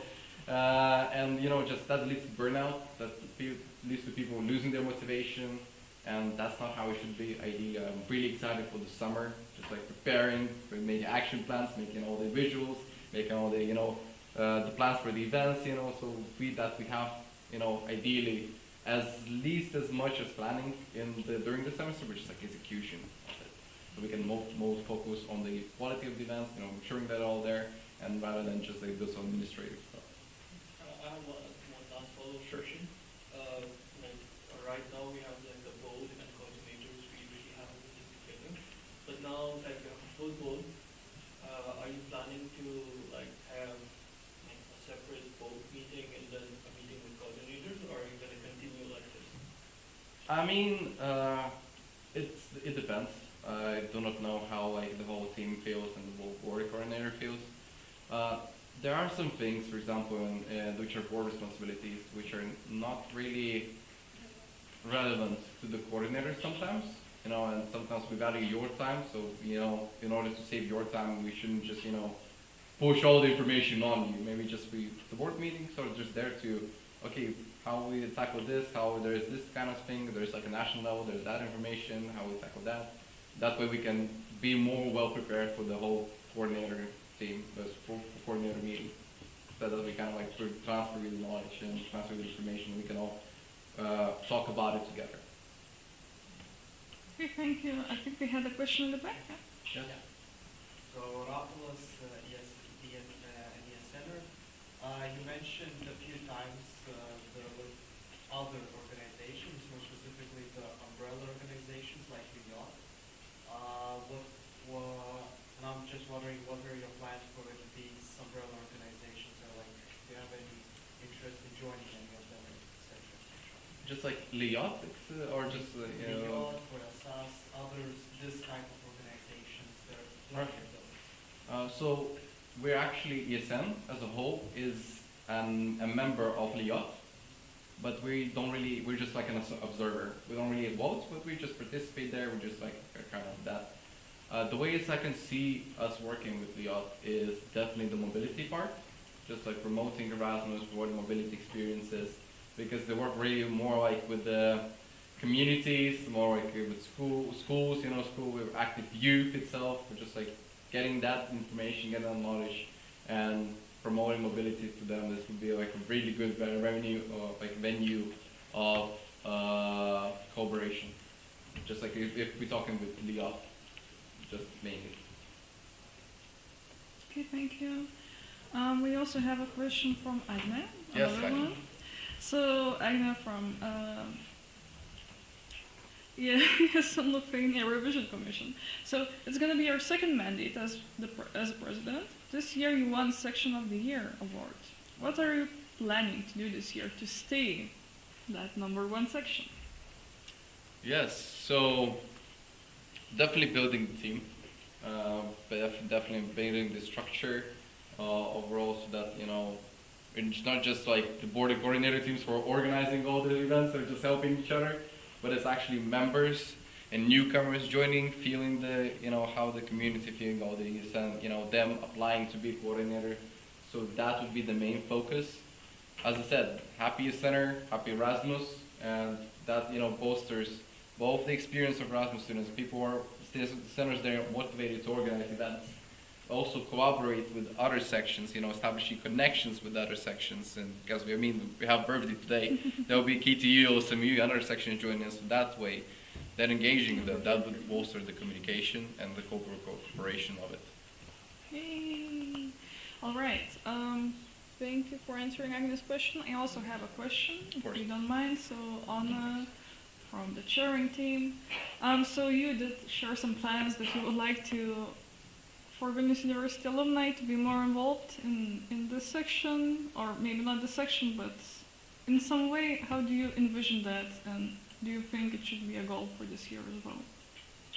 I mean, the way I see, alumni joining, then alumni sometimes left for a reason. They wanted to focus on their personal life. Some of them have families, but definitely ways that we could engage alumni is, of course, inviting them to our events just to participate, so that they get that feeling, they're remembered and they're valued, and of course they are valued because there are history, and without alumni, no ESN.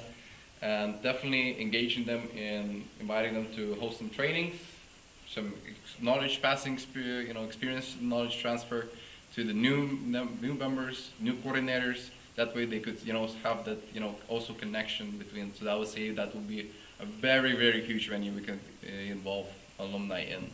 And definitely that's also like, we talked with Victoria, because that's also like in Boston, they also are trying to engage their alumni.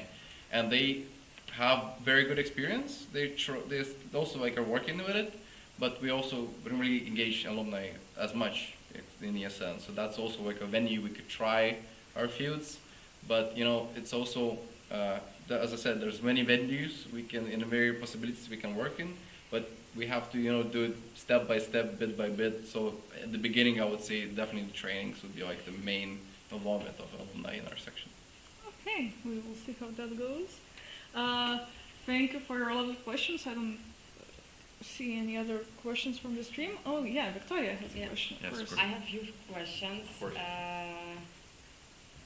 So, in your presentation, in your goals, in your achievements, we saw so many great things about you, and yeah, it makes me feel like, oh my God, Arturas is like absolutely perfect. I mean, wow. But can you please tell us, I don't know, maybe at least a few bad qualities of your personality, if you have them, of course. I don't want to assume anything. No bad quality. Okay. No. That's pretty much one of the main things about me, is I'm always self-critical. I always try to find things that, I need to develop in myself. The main things that I see now definitely is communication, and definitely is just working on the board together, because I'm very much used to, there's those like habits of just, sometimes, I'm gonna do it myself, because it feels like you're gonna do it faster, because I'm used to that during the whole, when I was just like a project coordinator, there was just two of us in the section. But lately I've been more easy into this like delegation to the other positions, delegation to the team, enjoying the teamwork together. So I'm learning that. I'm really looking forward to it. Then the communication, as I said, just the relaying sometimes the very useful information. We'll definitely reach out to the board, just like help me to distribute the information, because sometimes even I catch up in.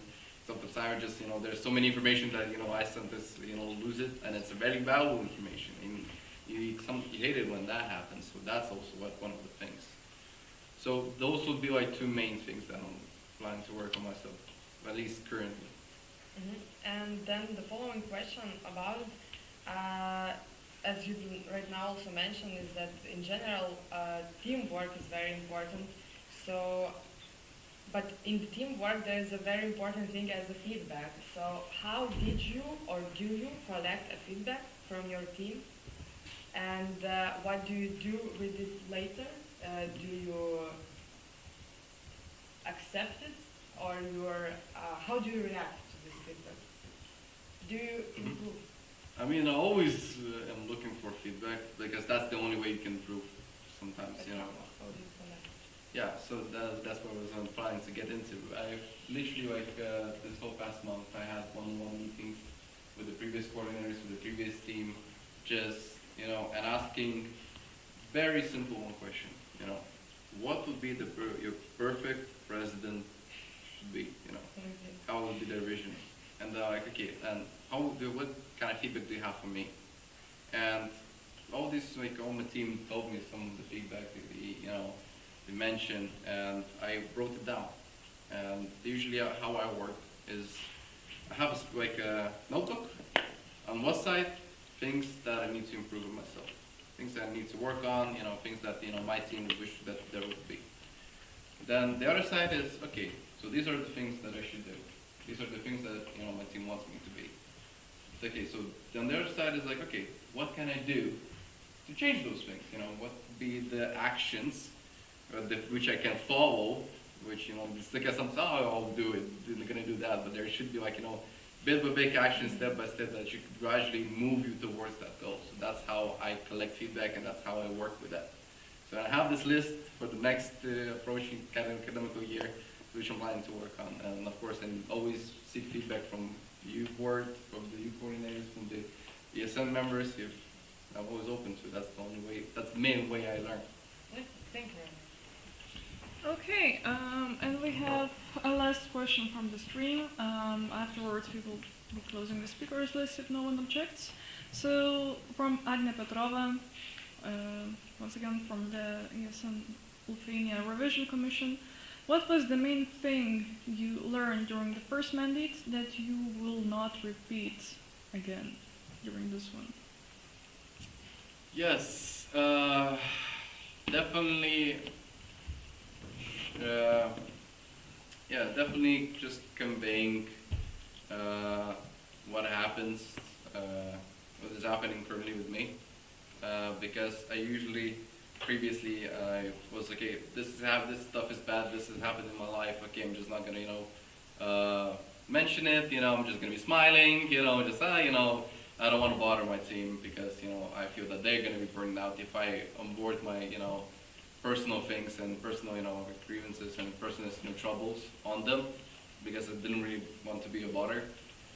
But what I saw during the whole semester, my team wants to know how I feel, what is happening with me. But sometimes I'm gone and there's no communication, there's no nothing. And they're like, okay, where's what is happening with him or this stuff, So that way I really trying to, communicate in person, person to person, or just I feel a very good experience would be if something really bad happens, that affects you. We can just always talk in the team.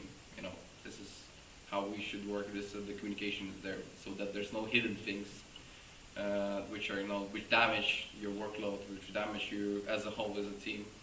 So that way, I would say this is the main thing I learned, and this is one of the main things I would like to bring towards my next guy. Thank you, Arturas, for your answer. And I would like to propose to close the speakers list. Any objections? Okay. Okay, I think the stream also doesn't have any objections, so we're closing the speakers list. And thank you for our presentation.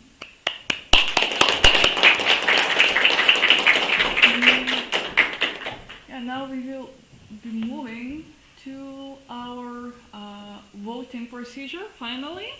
After all the candidatures, can we just, we will just quickly have a revise of how the voting is going to take place. Basically, because we're having an extraordinary local platform, after our local platform could not find enough forum, I guess. Yeah, so basically we will be using a simple majority, and whoever has the most yes will go through as a candidate, and the one who has the most no will not. Okay, so So same voting procedure as last time. I'm going to generate some credentials. You'll receive them in your emails, and then there will be 9 questions, and you will answer yes or no. And then once everyone has voted, we will count the tallies, and the results will be announced soon.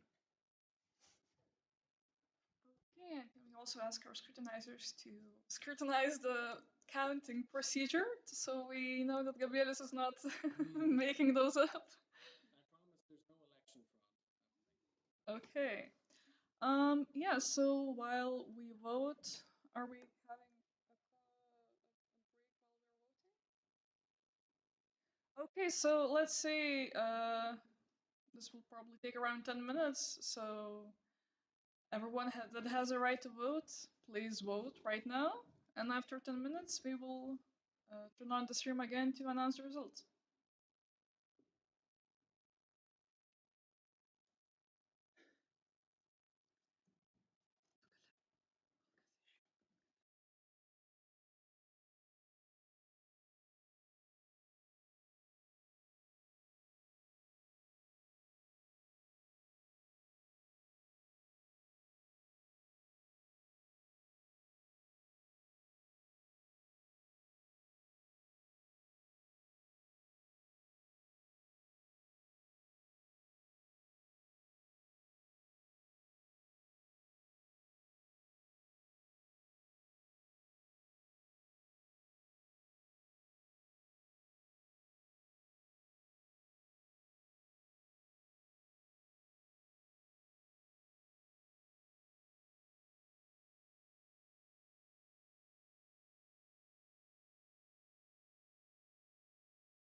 Okay, everyone. All right. Hopefully we have everyone present. So yeah, now is the most exciting part where we'll go over the votes collected and see how did the voting go. Okay, so stage to the scrutinizers that are stopping the count right now. Okay. Okay, so you wanna go to the mic or? Okay, let's go to the mic. Go, go, go, go. Давай. Юра? Yeah. I know, давай так. Okay. Come on. Okay, so the votes were casted, so we had 14 votes. And now we can start.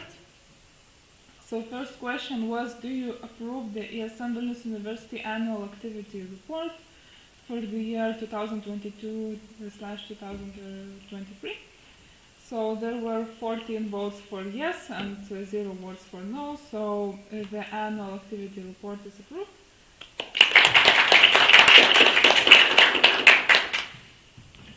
Then I will start about candidacies. So, do you approve Ugnė Baublytė as the next ESN Vilnius University treasurer? So there were 14 votes for yes and 0 votes for no. So Ugnė Baublytė is approved and now will be ESN Vilnius University treasurer. So congratulations.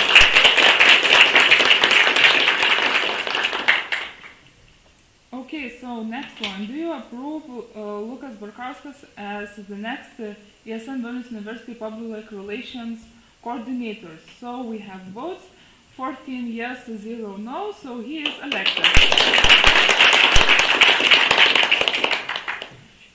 Next one. Do you approve Kotryna Burkovskytė as the next ESN Vilnius University Social Erasmus coordinator? So the votes were casted, 14 yes, 0 no, so she is elected. Next question. Do you approve Aslan Bhatti as the next ESN Vilnius University Leisure Affairs coordinator? So votes were casted, 13 yes, 1 no, so he is elected. And then let's move on to the board.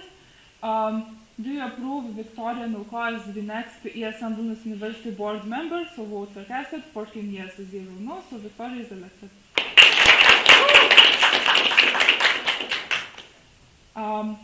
Next one. Do you approve Gabrielius Leonavičius as the next ESN Vilnius University board member? So votes were casted, 14 yes, 0 no, and he is elected. Then, do you approve Karina Sutkaitytė as the next ESN Vilnius University vice president? Votes were casted, 14 yes, 0 no, so she is elected. And last but not least, do you approve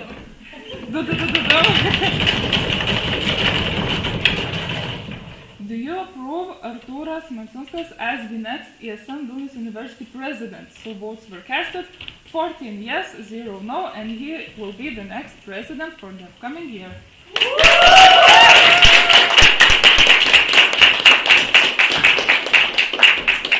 So yeah, as a member of the scrutinizers, I would like to congratulate all of the candidates for becoming the next coordinators and board members, and I wish best of luck for the upcoming year.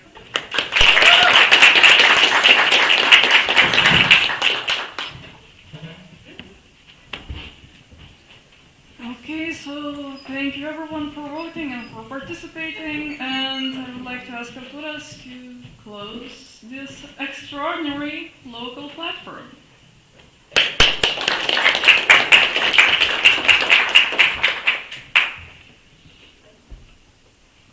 All right, so people, they're new elected board and coordinators. I would like to congratulate you with winning the elections and being elected.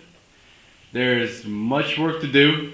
I'm not gonna be saying anything else because this year definitely was a preparation for what's coming, and this summer will be extremely fun, and hopefully will bring the real ESN experience, the real ESN preparations, and I wish for the next year to be as even more amazing and even more greater, and one you will remember for the rest of your lives. So, thank you very much, and let's do it!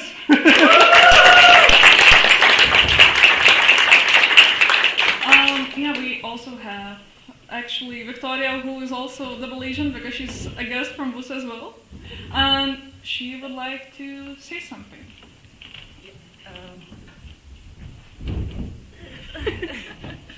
Yeah, so I want to say sorry that not many people from the USR central office today are here present because we had also positions transferring and so on, but since I'm here, I'm going to take this responsibility to congratulate you from the whole organization, like by the name of whole organization, as an elected president, and I would like to give you, could you please come here? I would like to give you small gifts, but since Vilnius University is having this, Vilnius University student representation has this beautiful idea of green university, one of the things that we would like to give you as a present is a small plant, and if we're gonna use our ESN office a lot, I hope it's gonna be there, but if we won't use it a lot, it's gonna die. So you can decide where to put it, but I hope that this plant will be something like a symbol of our new team, and it will also grow as strong as we're going to grow through the whole year. So one of these is this, and another is a small gift of like it is a bottle of the USR because during the summer everybody has to be very super hydrated, so I hope it's gonna help you a lot, and this is a small present for you, and thank you very much for this whole year, for being here, for being so involved, and I guess that everybody in our organization, we were seeing you a lot, you were participating in the events, you were hosting the Unity, and everybody loved it. You're like the best host I've ever seen, and the best public speaker I've ever seen. And yes, I hope that you will do like you did great. But I hope that you will do even better this year. Thank you very much.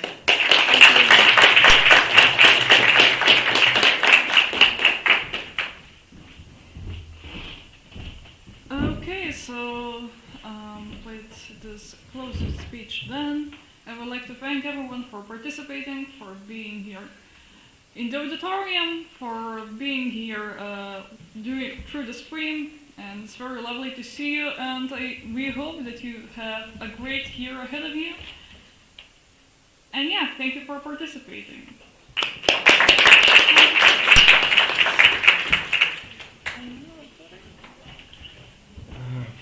Yeah. Yes. Finishing words. Would like to thank our dear alumni and the chairing team. Always here throughout these years, you know, coming, regardless how many years have passed, you still support us. And safe to say, if especially Martinas, Eva, Onute, Victoria didn't grab me during last National Assembly and said, "Where is Vilnius University?" Vilnius University wouldn't exist the way it does now. So thank you very much, and thank you for coming to this. Not the most fun, work, and it is especially for secretary position. It's always just writing those words isn't really as much exciting as all the ESN work that's done. So thank you all, and really looking forward to meeting you, seeing you, and having fun together. Thank you. Yeah. ESN birthday of 20 years. Let's go have some cake and have some food.